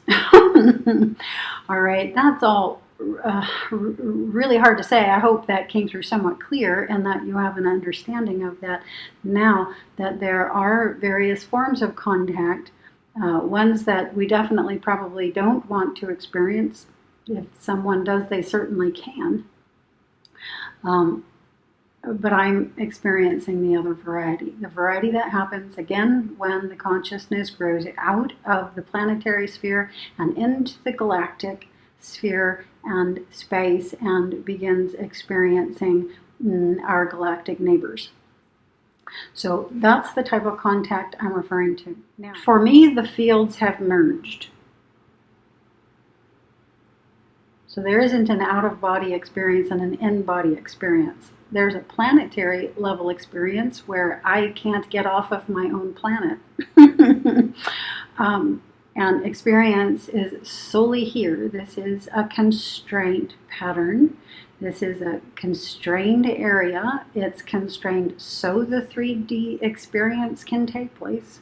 It's not a prison. Nobody's confining you here, save yourself. You came here to have the experience, to graduate and grow out from it into the next sphere of experience, which again I'm referring to as galactic space. So rather than say out-of-body experience, I'm letting you know my consciousness has actualized the event of graduating out from its own planetary body into galactic space, and I can now experience again, our galactic neighbors.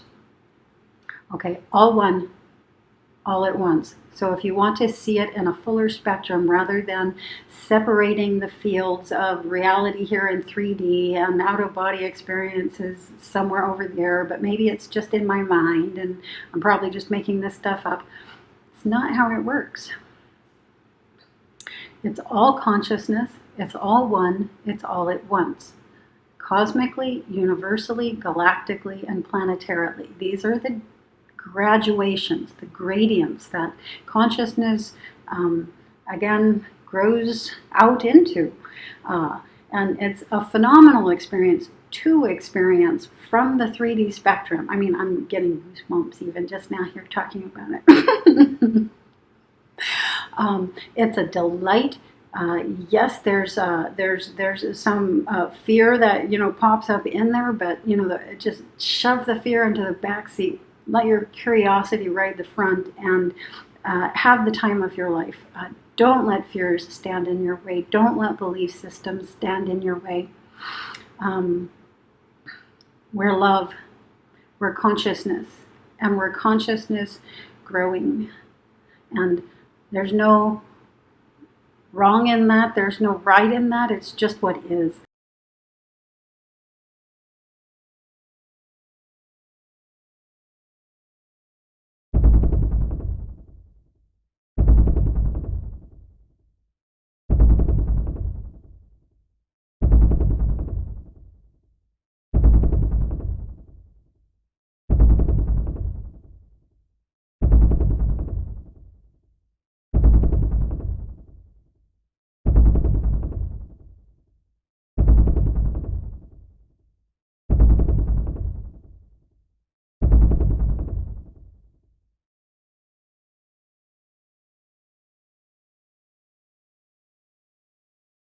Who here is interested in having conscious shifts out of body?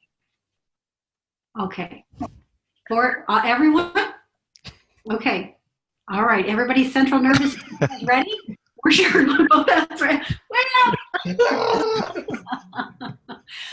Yeah, good, because that's my job. And there's a reason for this. And that is because... Question. Oh, yes? Do you mean right now? Because right now in this moment, or you mean in general? I mean, yeah. No, not right now. Right now we're going to have the talk, but we're going to have the talk about what we can do to begin readying the central nervous system, readying our personal minds and energy systems for that. Because what happens with the conscious shifts, as Jan was explaining a little bit earlier, is more information and energy is going to come down into the physical construct. And this is not always pleasant. So we have to have this part of ourselves ready for the experience. So there's quite a lot we can do in that regard, and that's what I'm hoping we can begin to talk about today. We're graduating from the personal private reality we have been in the majority of our lives. Now, most of us have had more awareness within that construct than most of the others, most of what I call the Earth humans here on the learning program. So in my way of conceptualizing the people that are here and beings, because I'm going to include the animals, plants, and mineral kingdom in this as well. The majority of those here are on the learning program. They're in a third dimensional construct, learning what a third dimensional experience is and how to live, how to survive, how to be in that. Then there's others of us, and we're not here on the learning program. We're graduates. We've already graduated our third dimensional paradigm, our third grade class, and from another dimension have returned to this one to help, because here we got stuck. Here something happened, and I'm not going to go into what happened because there's all kinds of stories and ways of conceptualizing this as well. The main point being, we are graduates who came back to assist. And that's why we have this greater awareness and experiences that are not usual to the rule set here. The conscious shifts out of body are a part of the process of our graduating back out of the third dimensional construct, which we have to do again. And we have to do it without losing conscious awareness.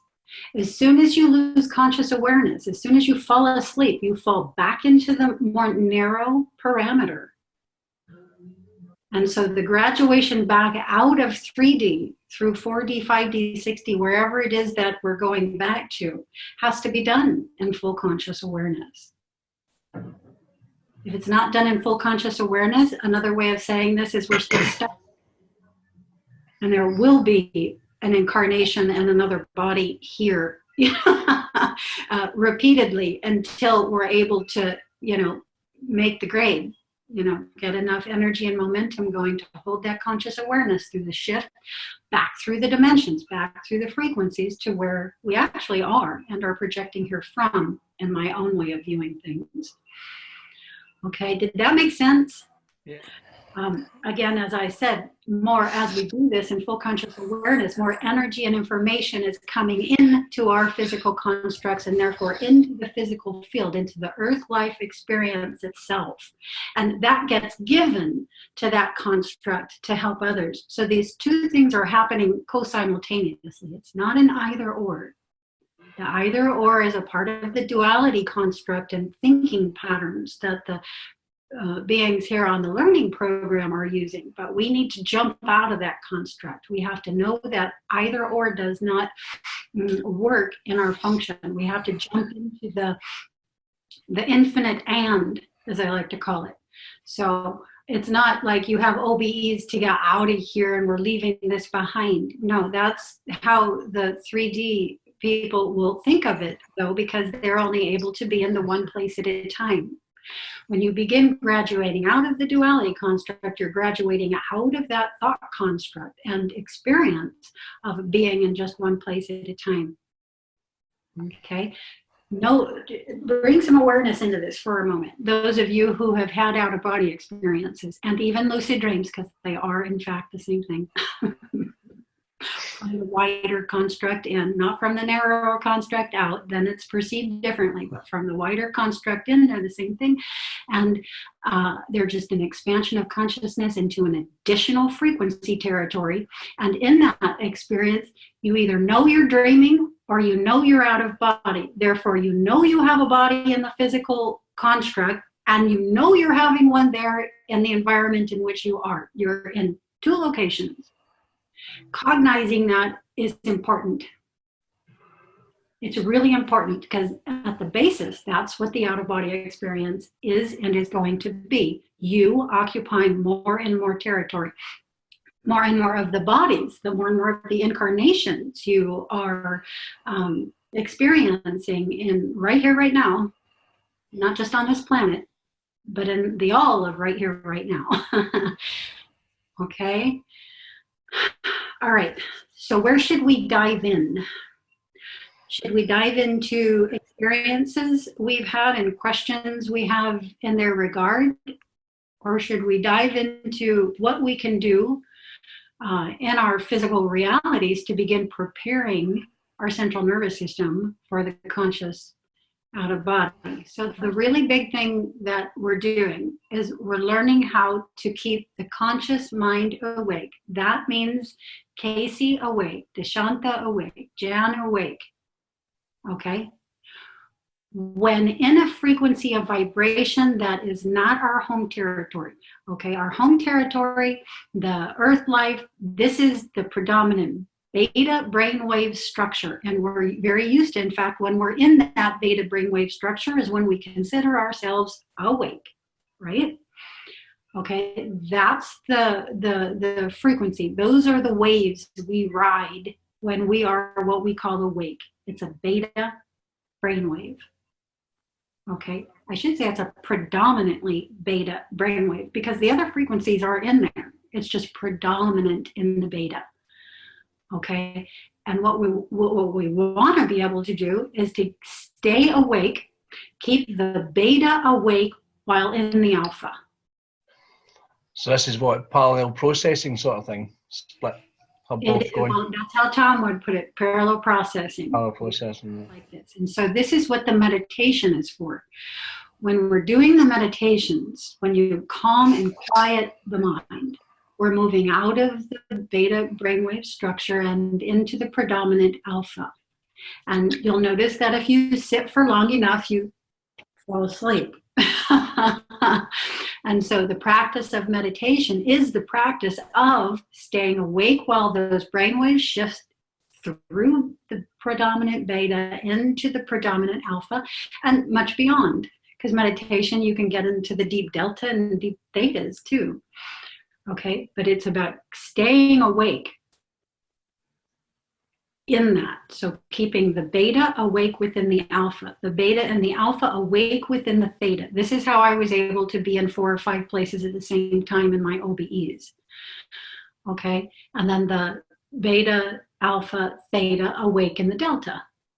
Okay, and that structure right there, I've shown you guys that necklace with the concentric circles. That's what that's all about. Those are the levels of consciousness. It has the equal cross through the middle, which is the horizontal and vertical axis that we experience the visual field realities by. There is the ground level view and the aerial aspect that's always with you, your higher self. 2 components of a whole. The most important part of preparing the central nervous system, I feel, is preparing the physical component, because you have to be able to carry this extra information and energy without your system being compromised. If your system goes down, what happens when you put too much energy or electricity into something that can't handle that much energy and electricity? Think of a 50-watt light bulb and attempting to put 200 watts through it. What happens to the light bulb?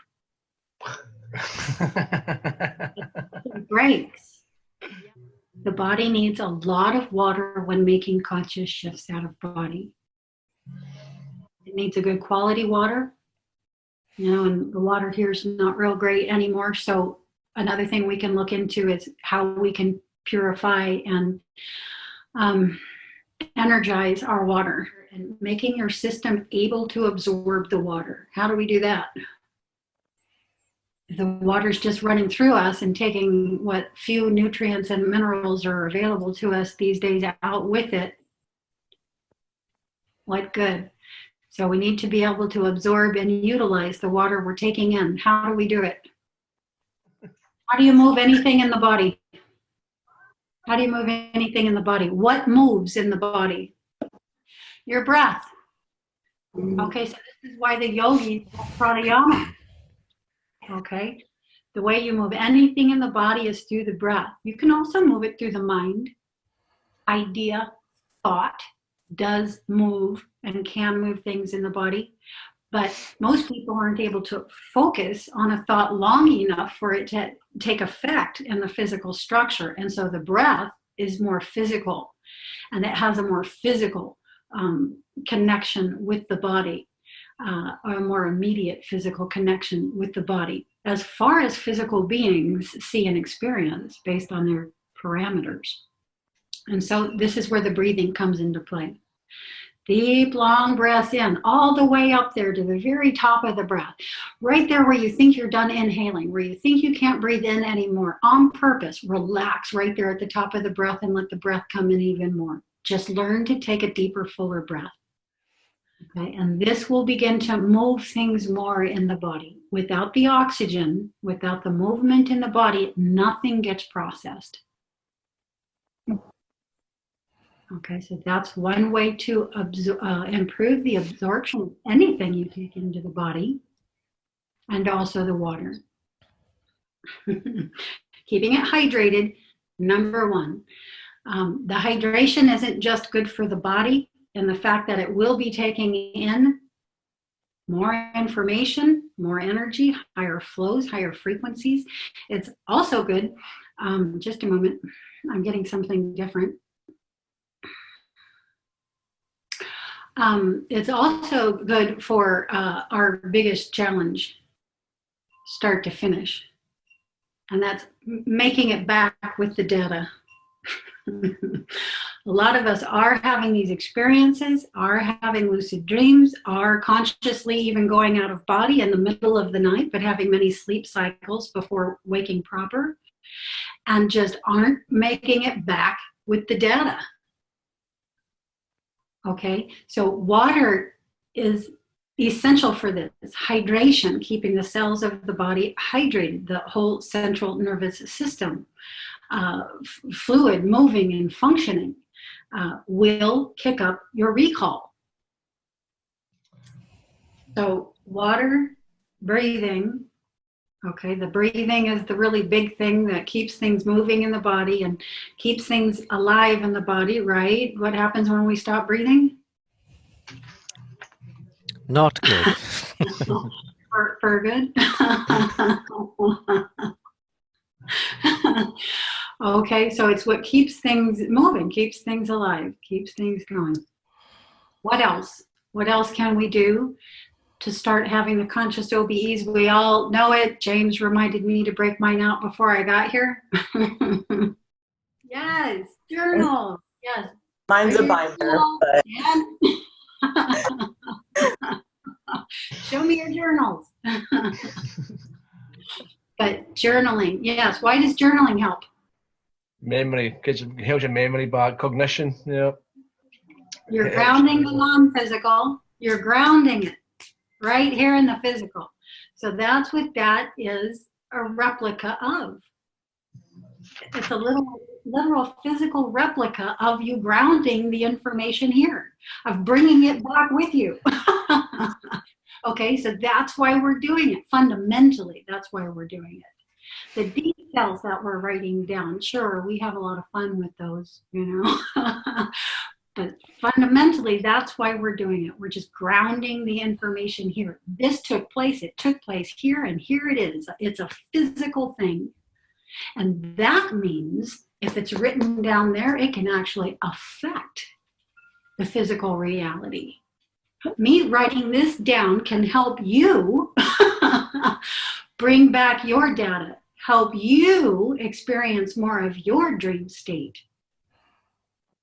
Okay, I affect consensus by writing that down and putting it here. Act as simple as that. Okay, who's getting goosebumps? That's just super cool, right?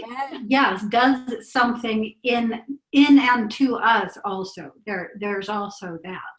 I mean, this is big. The journaling is a lot bigger than what we normally let ourselves cognize on a steady, ongoing basis anyway. There may be moments of us cognizing, this is super important, but there's almost nothing more important. I have a question. Once you get to the point where you can hold it in your actual physical construct, fine, then the actual physical construct grounds it. But until then, this is what does. Not many people who are with me now were with me then, but if you went back into the videos, you would see me noting that in out-of-body experiences, the way that what I stopped to do before I got back to the physical was I stopped in the etheric version of my room, got my journal and wrote everything down. And it was the part of the experience that I wrote down there that I was able to hold on to here. Okay, but it's really, really, really, really important. And yeah, put fear in the back seat, throw curiosity in the front, look at that and wonder, what is this? What is this? Why is it here? Yeah, and just go right into it. That's another, thing that we can do with it. We can put these right in front of us. We're like, we get back from some of these experiences and we're like, what was that? What was that? And so again, we put it here and we put it in front of us, and it's another thing to go into and through. Yeah, until we can complete with it, until we know. Okay, now let's go into the fear factor next, because when we're making the conscious shifts out of body, you will experience through the body system what I have coined wild physical body phenomena. And your central nervous system has to be able to process this data, process this information in a way that doesn't take you into your own fear-created construct. You don't want to have to go through that in order to get into the experience that your larger consciousness was designing for you. You want to go directly into that. Okay? In shamanism, as you know, I'm a shaman. It just naturally happened. I didn't pursue it. Mm-hmm. An out-of-body explorer is a shaman. Yeah, so much as such. And so it will advance to take you to the point where you travel physically into these fields. And so you do still have to prepare the physical body. There is a fear factor in this. The central nervous system does go into shock. Mine went into shock for almost 2 years. So like if I were to put my hand out like this, I couldn't get my hand to stop shaking. So my central nervous, and during the first 2 years of me making the videos, it was like that. I literally had to sit on my hands a lot or put them underneath me because my body would start shaking. I could not physically process that amount of energy yet. And these physical things were happening. So in the middle of making one of those videos, I might feel a cold hand on my shoulder, and you have to get used to those things. I could also feel myself, being rotated. That was a part of my process. So the directions do come into play. And you know, my body would be oriented one way, and my other bodies would be rotated in a very precise fashion, and then that would open up the whole spectrum to me. Boom, I would be here, here, here, here, and here, observing the field. But in the transition into them, when it is in the full conscious awareness, and when I'm going to say your physicality is taken with you, when you end up there physically, you know, you go like this and you touch yourself and you have the same physical sensations that you do here. You may not look like yourself.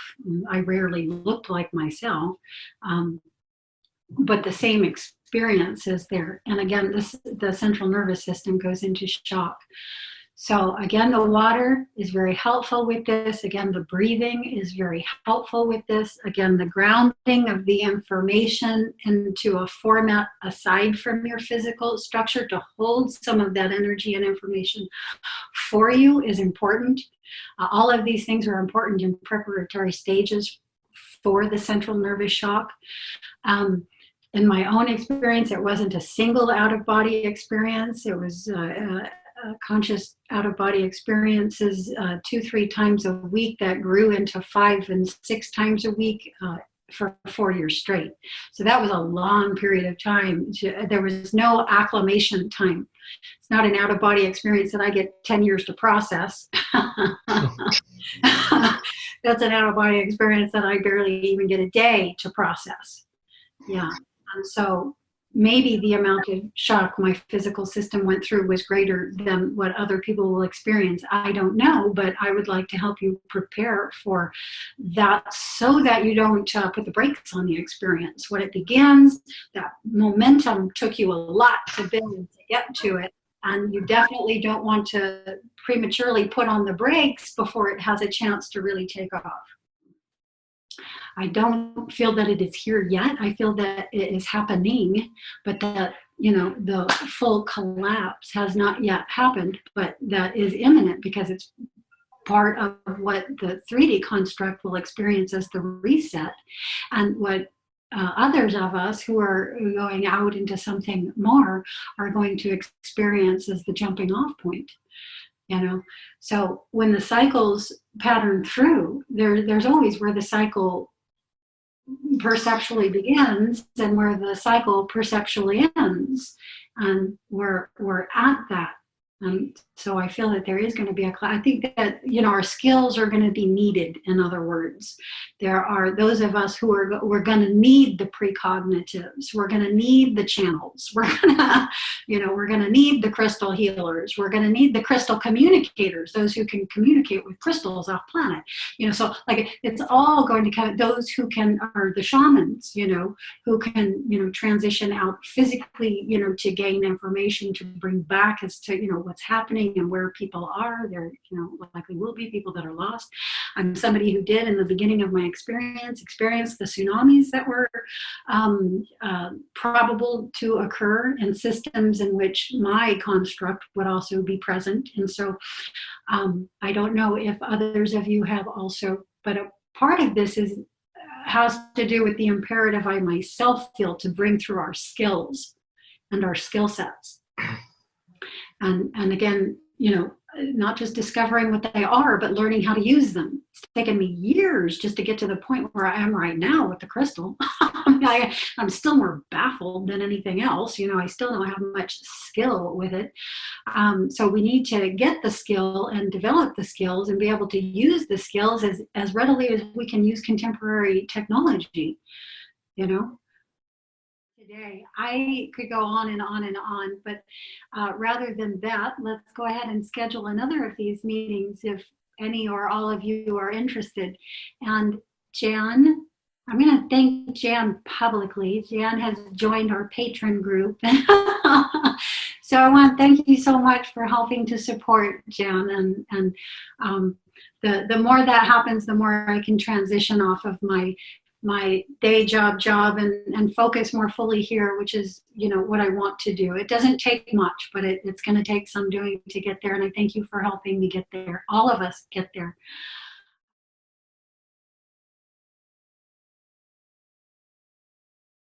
we haven't talked about or introduced ourselves as contact experiencers. So why don't we just do a brief introduction? So just sort of mention what your contact experiences are, when your last contact experience was, who you're being contacted by, where your contact experiences are taking place, what types of contacts you're experiencing, things like this, that's what your contact method or modality is, whether it's through out-of-body travel, telepathy, channeling. It's just, if you have a modality for that. I know that yours includes the painting, Rob, but I don't know if it includes more. And then I also just wrote here anomalies leading into conscious contacts, like if you have loss of time or something like that, what begins to happen before you're going to have a contact. You don't have to go into any of those things. You can just do a little introduction and say anything that you want to about yourself and your contact experiences. At some point, I accepted that this is what's going on. It all makes sense. Everything came together. It was like, this is what it is. This is the weird thing that's been happening in my whole life. And I made a decision that I wanted to try and call out to these beings, whoever they were. I wasn't really sure, but I wanted to ask a big question. Are you behind all of this? And I got an answer about a week later. I thought maybe I was going to see a UFO fly by or something, but I was in my kitchen and I was preparing dinner, and I felt like something came around my head, like a really tangible feeling, and a very, very clear voice started talking to me and told me basically that the answer was yes, and called me a star child, and that was when the things began. And pretty much I can close my eyes and go inside, and I can see what he's doing in real time, this being who I believe comes and goes. I see when he travels, and I can see, sometimes he shows me pictures instead of, it's not just, I'm just seeing this. There's like an interaction going on. Sometimes he hands me things, and the pictures become so clear and they're so real. Okay. Wow. And then, because you mentioned Ra, do you have a painting there that we could see?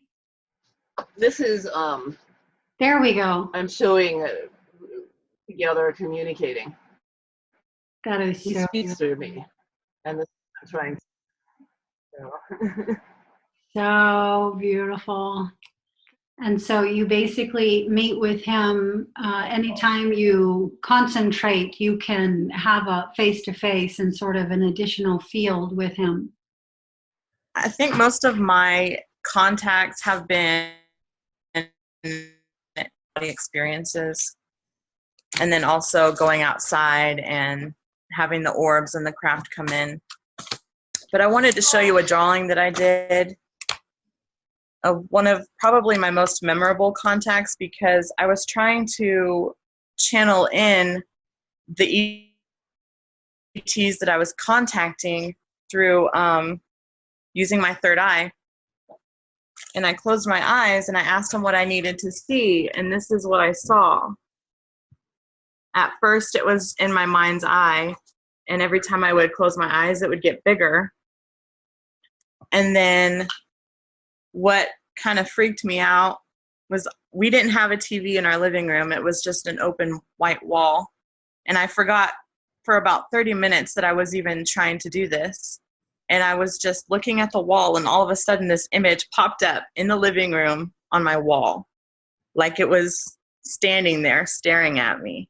They didn't say anything, but that was probably one of my most memorable. But I know that I'm about to have contact in my out-of-body experiences, because I'll get a ringing in my right ear, and then I get kind of like a fainting heaviness go over my body. It's like I drop down to the ground, and then there's a crack. All right, then I'm going to go ahead and step up next. So my main method or modality to achieve the contacts is the out-of-body experience. There are a variety of different ways my contacts occur. like what Deshanta was saying, when I'm about to have one, I know I have to lay myself down and lay myself down fast, or I'm gonna fall down, literally fall down. So it's like that. I just start to get pulled in really fast, not slow. It doesn't feel like I'm starting to get sleepy and, maybe I better lay down in the next half hour or anything like that. It's fast. It's get yourself into a horizontal laying position or fall down on the ground right now. So I usually lay myself down. This is when they're happening during the day. So I'll just lay myself down, and they come into the etheric version of my physical space, and I shift out into that etheric space also for the initial part of the contact. There is a humanoid looking extraterrestrial that is white, just pure white from head to toe, almost like a chalky white, not like paper white, more like chalk white. This one takes me on board crafts and it's like this one is for quick fixes. Like if something in my biological system needs to be addressed and fixed quickly, this one is sent. The craft is in very local space, just above the house, generally not too far up, still in the atmosphere. And I will perceive myself on the table and being examined. I usually don't maintain too much awareness about this, but at least as much as what I have just said. The majority of my experiences with contacts are on the table.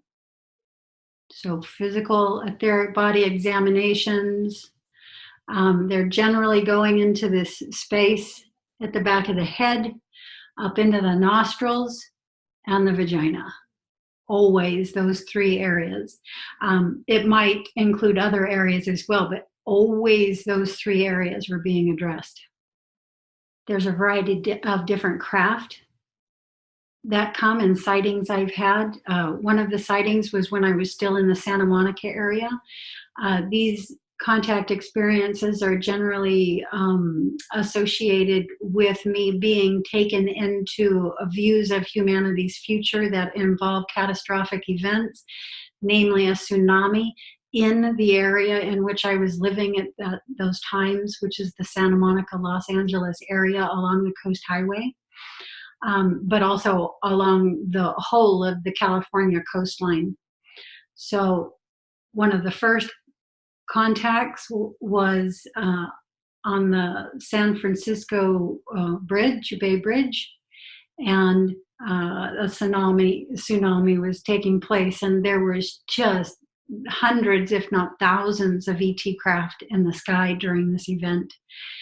That was one. One of them, I was directly in Santa Monica, looking right down Ocean Park at the ocean, and a tsunami is rising again. Just prior to being put there in that position to witness the beginning of the tsunami, I was actually on the Coast Highway just looking at the ocean, and I was, the ending of a contact experience was occurring. There was just a craft still there in the sky. I had been on the craft. There was awareness of me having been on the craft, but not a lot of conscious data of what occurred on it. What they wanted me to see was the outside of the craft and the location I was in, which I did. Again, just right there on the Coast Highway, just shortly off of Ocean Park Boulevard in the Santa Monica area. And it was an egg-shaped craft, a teardrop or egg-shaped craft. And it was opal in color, and it had an opalescent color hues that were sort of shimmering off the outside of it, and I'm trying to bring them forward right now. I know it was pink, it was yellow, it was a particular shade of blue. But over this pearly color, Yeah, beautiful craft. One of the most beautiful ones I've seen. The ones when I was on the bridge up in the San Francisco area, those were the traditional saucers. Yeah, and independently manned craft, small craft. This one was larger. I sometimes am contacted by other humanoid, very Earth humanoid looking beings that just simply either are not from our local planet or are and are graduated from it and aren't maintaining a similar structure, body structure now as to what they did then. So one of these beings' name is Sokesh. Sokesh comes around sometimes, and is from a here on the planet. When he was here, he lived in the Mediterranean area, and this is where people are wearing just sort of white smocks and sandals, very Jesus era looking clothing, and this is a mentor. This is somebody who helps me understand, in part at least, why I am here, and the energy in particular that I'm here to help bring. It's an energy that comes through a particular, expansion of awareness. And we have these amazing dialogues, sitting next to him and speaking with him. I think I was him in that lifetime. I mean, that's sort of what comes to me. It's like me talking to me in that body structure, and from its advanced state now to me and where I am here in this earth life carnation. And the feeling that's always there when I'm in communion with him and communicating is very nice, very special. I think that's probably connected also to some lifetime that I lived as one moment as an Essene. So I was taken into a lifetime once where I got to see my lifetime in which my parents were the Essenes, Essene. I had never even heard the word when I had the experience. I had to look it up when I got back. But anyway, it feels connected to that. The indigenous Indians or indigenous consciousness from other planetary bodies come to visit me a lot. So we could call this the Indians.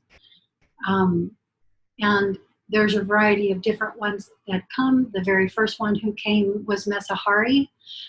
When I was very first activated to awaken, Mesahari was who came to greet me into the additional field space.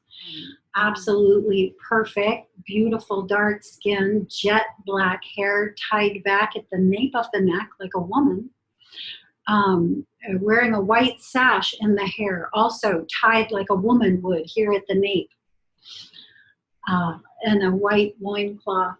I know that a lot of what I'm visually seeing in some of these experiences isn't exact to what's there, but the concepts, when any of the beings come and they're wearing stark white, I know they are, quote, my people. And so that piece of data comes through, and often the ones who come through will always be dressed in stark white. I just know they're part of my groups, my soul group, my cluster.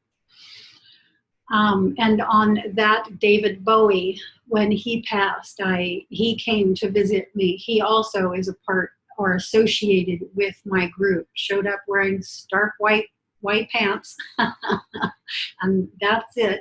And he came to simply tell me I needed to move more, that I was too sedentary. In particular, it would be good if I danced. He also combined his consciousness into my consciousness field and is sharing this experience with me ground level here forward. We invited him in. He wanted to continue in physicality, and we allowed him to do that. So he is a part of the consciousness that is here now with me. And I think is going to be involved in helping me open further my vocal channel. He says I need to move. I need to dance. He's the one that gets me going. Yeah, so a lot of different types and varieties of contacts. I could go on and on and on.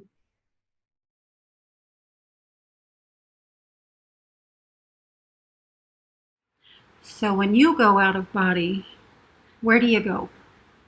I was thinking about this the other day. I've been going out for so many years now and have gone out so many hundreds, if not thousands of times. It occurred to me there must be this cluster of conceptual ideas that I often visit. And it's true. The fundamental place that I go when I'm going out of body is into my own greater self, into my own guidance system. So you could envision this as though hovering face up over a large ocean and then slowly being lowered down into the waters, and upon the connecting or the merging of yourself with the waters, having access to that whole larger environment. And this is what happens when I go out of body. I have access to a larger territory and just naturally find myself being in a few types of locations again and again and again. One of the largest of these is galactic space. I find myself in galactic space. This could be onboard crafts, and often it is onboard crafts. Often in these experiences, I am on the table. These are exam type experiences. But also when I'm there, I'm also being taught. So I will be sat down and be given displays in which I'm studying the extraterrestrial types of eyes, different extraterrestrial type of craft, things like this that have to do with anatomy, language, and transportation generally. Another one is future probabilities. So I like to go into what I call the potentiality field. There really are only 3 types of field. The potentiality field itself, the blueprint fields, which is where everything is created and designed and architectured, and then the actuality fields, what we call reality or reality fields. The manifest worlds in which we have bodies and visual environments to experience ourselves in. But I like going into the potentiality field, and in the potentiality field I can access probabilities. So I go into future probabilities of myself in this life and myself in other incarnations as well, which leads me into the next environment I often shift into, and that is my own other incarnations. So other manifestations, other lifetimes my soul is living in the earth life and on other planets and other types of bodies. All of this is very common. The 4th place that I go most often is into my own biological system. And this is fascinating. Endlessly fascinating. Mostly what I bring back from these experiences is that I was traversing an area of my own biological system, what that area is, and the OBE itself will play out in a way that I can conceptualize. For instance, one time I traveled into my own hippocampus area of my brain, and there's a mythological being that's associated with the hippocampus called you guessed it, a hippocampus. And it's and I didn't even know this actually at the time of having this experience. I had to do a little search on it when I got back. But it's a reptilian fish horse conglomeration of being that lives in the water, in the oceans. Fascinating, just fascinating. And I experienced it more from this conceptual standpoint. So I'm in the ocean literally, physically. I can't resist. I reach out my hand to touch just this massive neck area of the creature. And as soon as I connected in this way, there was a full merging of myself with this being, with my own hippocampus.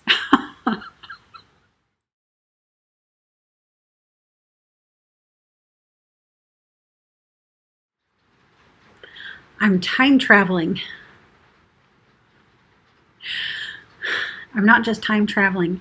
I'm time traveling to myself in different points of time, specifically at moments when I am in an expanded state of consciousness, meaning when I am awake and aware in an out-of-body state. The first time this ever happened in my full knowing, I was 7 years old.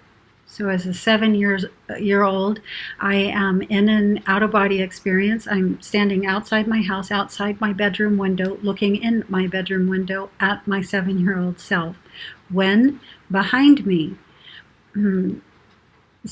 someone is there and someone places their hand on my left shoulder. And I look down at my shoulder to see the hand, and it's an extremely old hand. Extremely aged. I had never seen anything like this as a 7-year-old. And the idea of age is not something that I was having much in my awareness at that point. So I'm not really understanding the hand. I'm not understanding the age marks. I'm not understanding the wrinkles. I'm not understanding the arthritic joints or any of this. And slowly I just start turning, and as I'm turning, I'm knowing that this is me. I must have been over 100 years old, my goodness. By the looks of the hand, I could have been hundreds of years old. I don't know. But it was me, as a much older version of me, coming to my 7-year-old self. And I took the hand in my hand, and I was looking at the difference between my hand and that hand, and getting the idea, of age, of time, and just sort of letting this sink in as I shift out of the experience and back into my body, without ever getting a full look at myself at the older age. All of this, I suspect, was to begin instilling in me the sense of time, but also the sense that I might be around for some time, which is a whole nother story in itself, because I don't feel I usually am. So that was the first time. So the important thing to mention is that I am aware from both points. So the point of my 7-year-old self, I am aware, and again, in an out-of-body state, having this experience. And I'm also aware as the much older version of me who came to the 7-year-old me. Why? Why am I choosing these points in time where I'm aware? I'm not just visiting myself. I'm visiting myself in an aware state from an aware state. I'll just come forward now to the two that have just recently occurred. In the first one, it's early in the morning here in my physical space. It's right here in this house, right here in this bedroom. And it's about 7 a.m. and I'm doing some data recovery when all of a sudden I am point consciousness standing at the doorway of my room looking in. I'm looking in at a 63-year-old version of myself standing there in front of the bed with a book in her hand. The next time it happened was just after this, just a few days ago. Maybe it's been weeks now. So I'm having an out-of-body experience, and in this out-of-body experience, I travel to my 15-year-old self.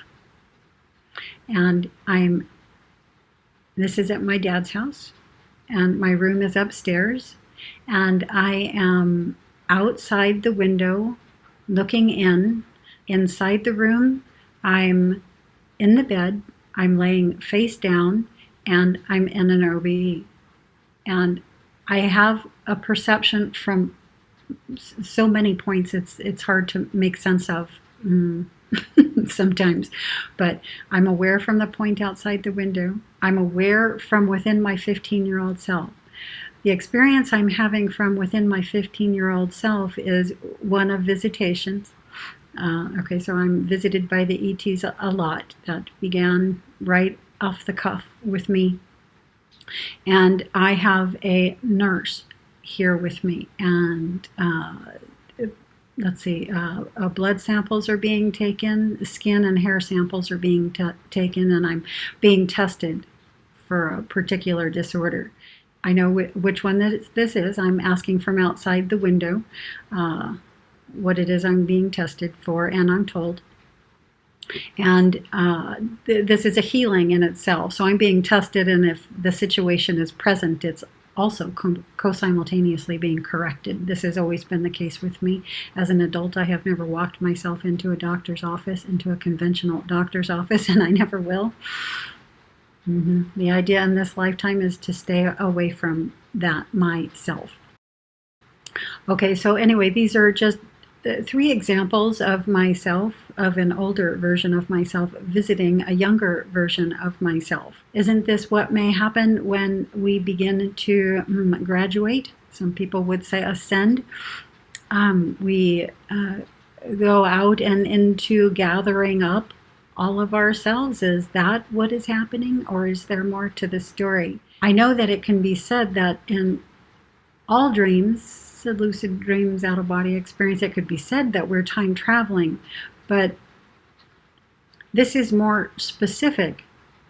This is time traveling to myself in very specific points in time in which I'm, again, awake, alert, and in an expanded state, in an out-of-body experience. It seems so that I can be aware from both points of the meeting.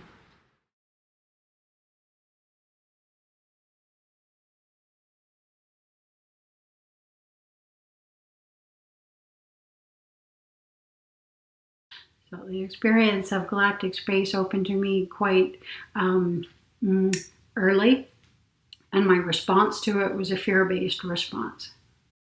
Connecting with galactic consciousness has its rewards. I not only find myself in lessons, in study programs being taught, I also find myself having my innate talents and gifts activated. And one of the activations of one of the gifts I came here with involve my consciousness,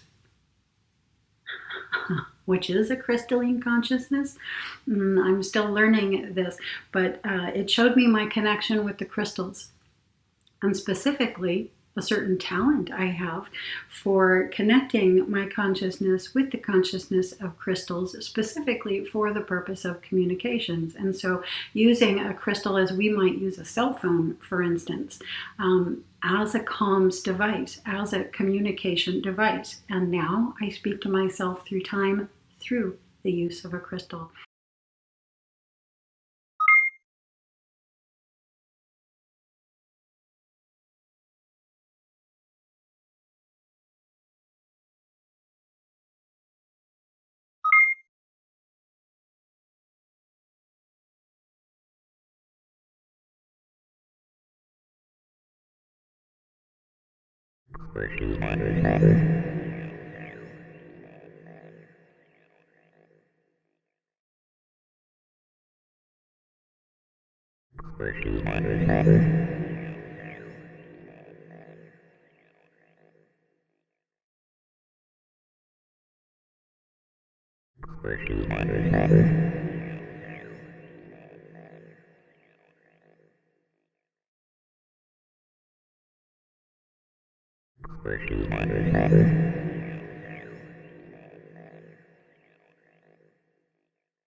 Okay, Isa is the main crystal I'm working with for the crystal contacts, the crystal transmissions, as I will often call them.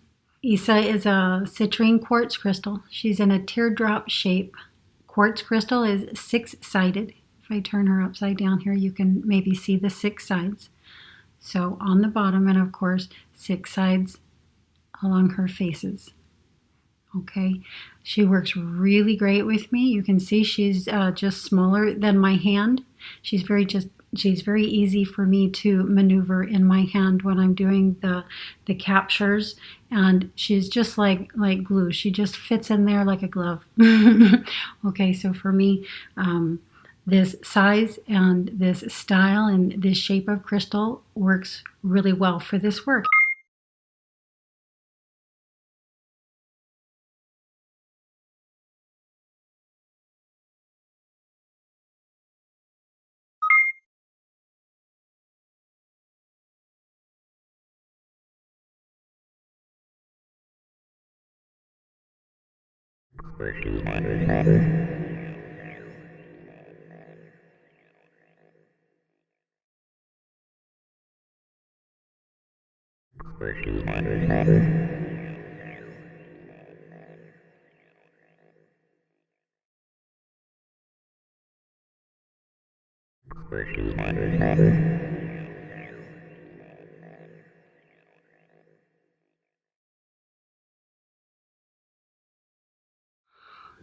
So when someone is calling me through this crystal, I can feel it. I will start to have the idea to pick up the crystal, that I need to start picking up the crystal, that I need to start working with the crystal. It'll just keep pushing itself more and more forward. And this is a very large part of my process. And once I do pick up the crystal, the first part of my process is to connect with Isa, to connect with the crystal itself.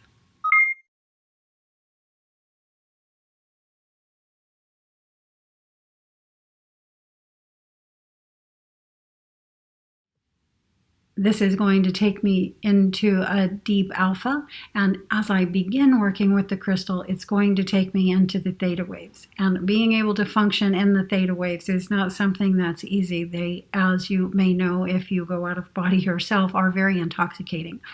And they will pull you in. And if you are able to go out of body and enjoy going out of body like myself, it's really challenging to resist the lure to shift wholly in there and away from here. So breathing patterns work.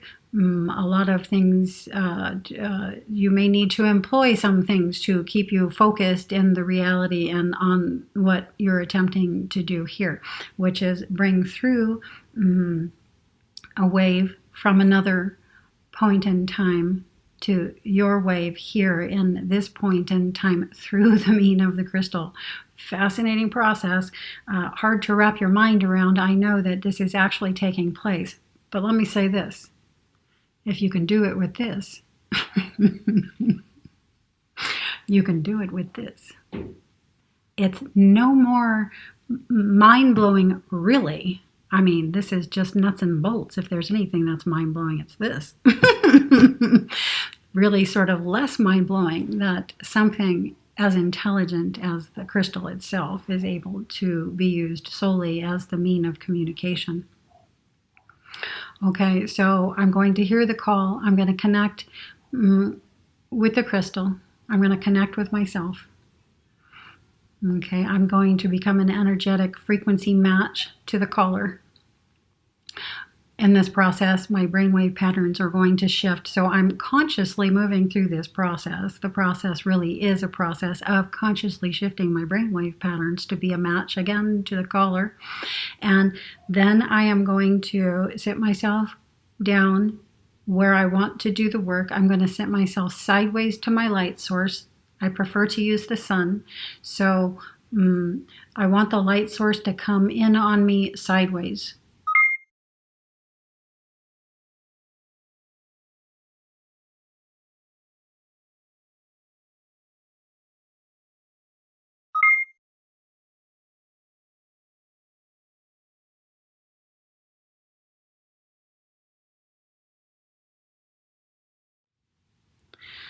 So each of the brain waves and the frequencies within each of the major brain waves, beta wave, alpha wave, theta wave, delta wave, gamma wave, etc.,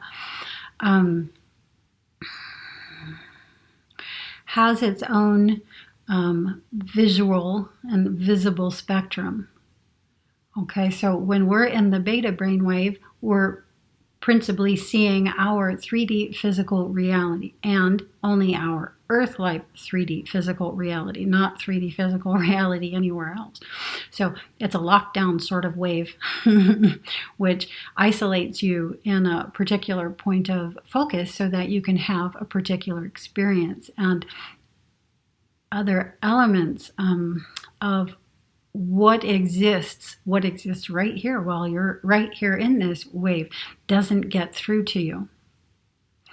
Okay, and so when we shift into the alpha wave, this is a whole nother frequency pattern, a whole nother frequency wave. And there's data, there's information in this wave that isn't in the beta wave. And so you can see that as you shift your brainwave patterns into these other waves, this additional information is going to come through. It's not just the being who's presenting in the frame. It is the frequency wave of that being. It is the frequency waves that I am housing, emitting as I am getting the capture. And so all of those frequency waves are in there. Where these beings are is in there. I saw a lot of possibility in this, and that's what I'm doing. I'm entering that possibility for a great many more of us and extending my own possibility. There's much more I can do in this work. It can pattern out to be a great deal more than what it is now. Some of you have heard me mention this before. Let's see if I can state this cohesively. I am a visual channel. I can bring through the visual component. I'm a vocal channel as well, but I'm having a challenging time with that to the extent that I want to bring it to, let's say. But with the visual component, not always will we necessarily require the crystal to show you the contacts that are occurring currently on the planet, mine and others.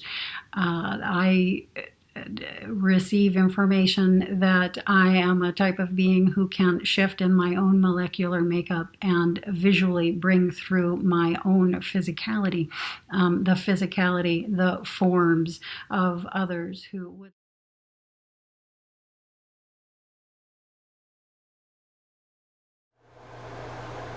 Shifting in my own molecular makeup. There's a fascinating idea, right? Another thing I discovered through the OBE are counterparts, galactic counterparts that do have the shifting capability. And whether that's going to be possible through this form in this incarnation, which is not exactly likely, what is likely to happen is what has started happening now. This also started happening from the get-go, and the process you just viewed 2009 to 2021 to date is about the process of acclimating my entire system for this inevitability.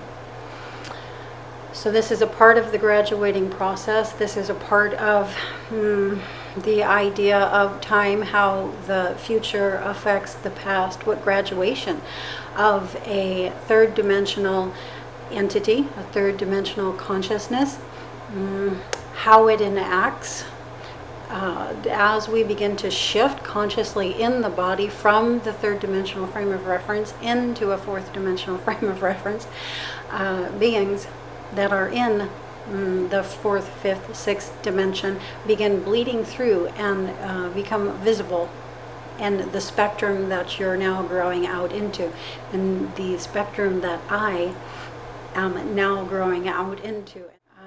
Frequencies in my space, directly in my space, are being used to communicate through, we could say. So you heard me in a part of the video go into what it's like going into vibration, experiencing myself as fast sound vibration, and this is a part of the process. We begin to let go of that third dimensional solid fixed input way of experiencing ourselves, and we loosen that up and we begin feeling ourselves more in wave form than point consciousness located in a field. And through those waves, we can begin communicating, having communications, live, very real, very physical-like communications from one space to the other space. Those vibrations were being used by friends on the other side to begin making it known to me here where I am that a communication through these waves was being attempted. And a code was put in the center of this, I'm going to just say, situation that got me through any interference, negative EMFs, etc., etc., etc., as I used that from my end myself to receive a stronger communication. And that is what is now in play. It's being told to me, and this is why, again, they wanted me to see reality and dream on a level playing field again, so it's just not quite as startling when this does begin to happen, because as we begin to shift from 3D into 4D again, consciously, while wide awake, while in the body, not at the moment of death, while in the body, in the life, when you're consciously shifting over again, 4, 5, 6D comes into view. Not in the night when I'm shifting into an OBE, but right here while wide awake, moving about my day, doing my things. The whole process was helping the brainwaves shift while wide awake and engaged in the activities that we are in the awake state. So that's what is happening now, and that's what I'm going to begin talking about in the next videos. About how the future affects the past, and how the past and the future catch up to one another, connect, complete a circle in the process of awakening.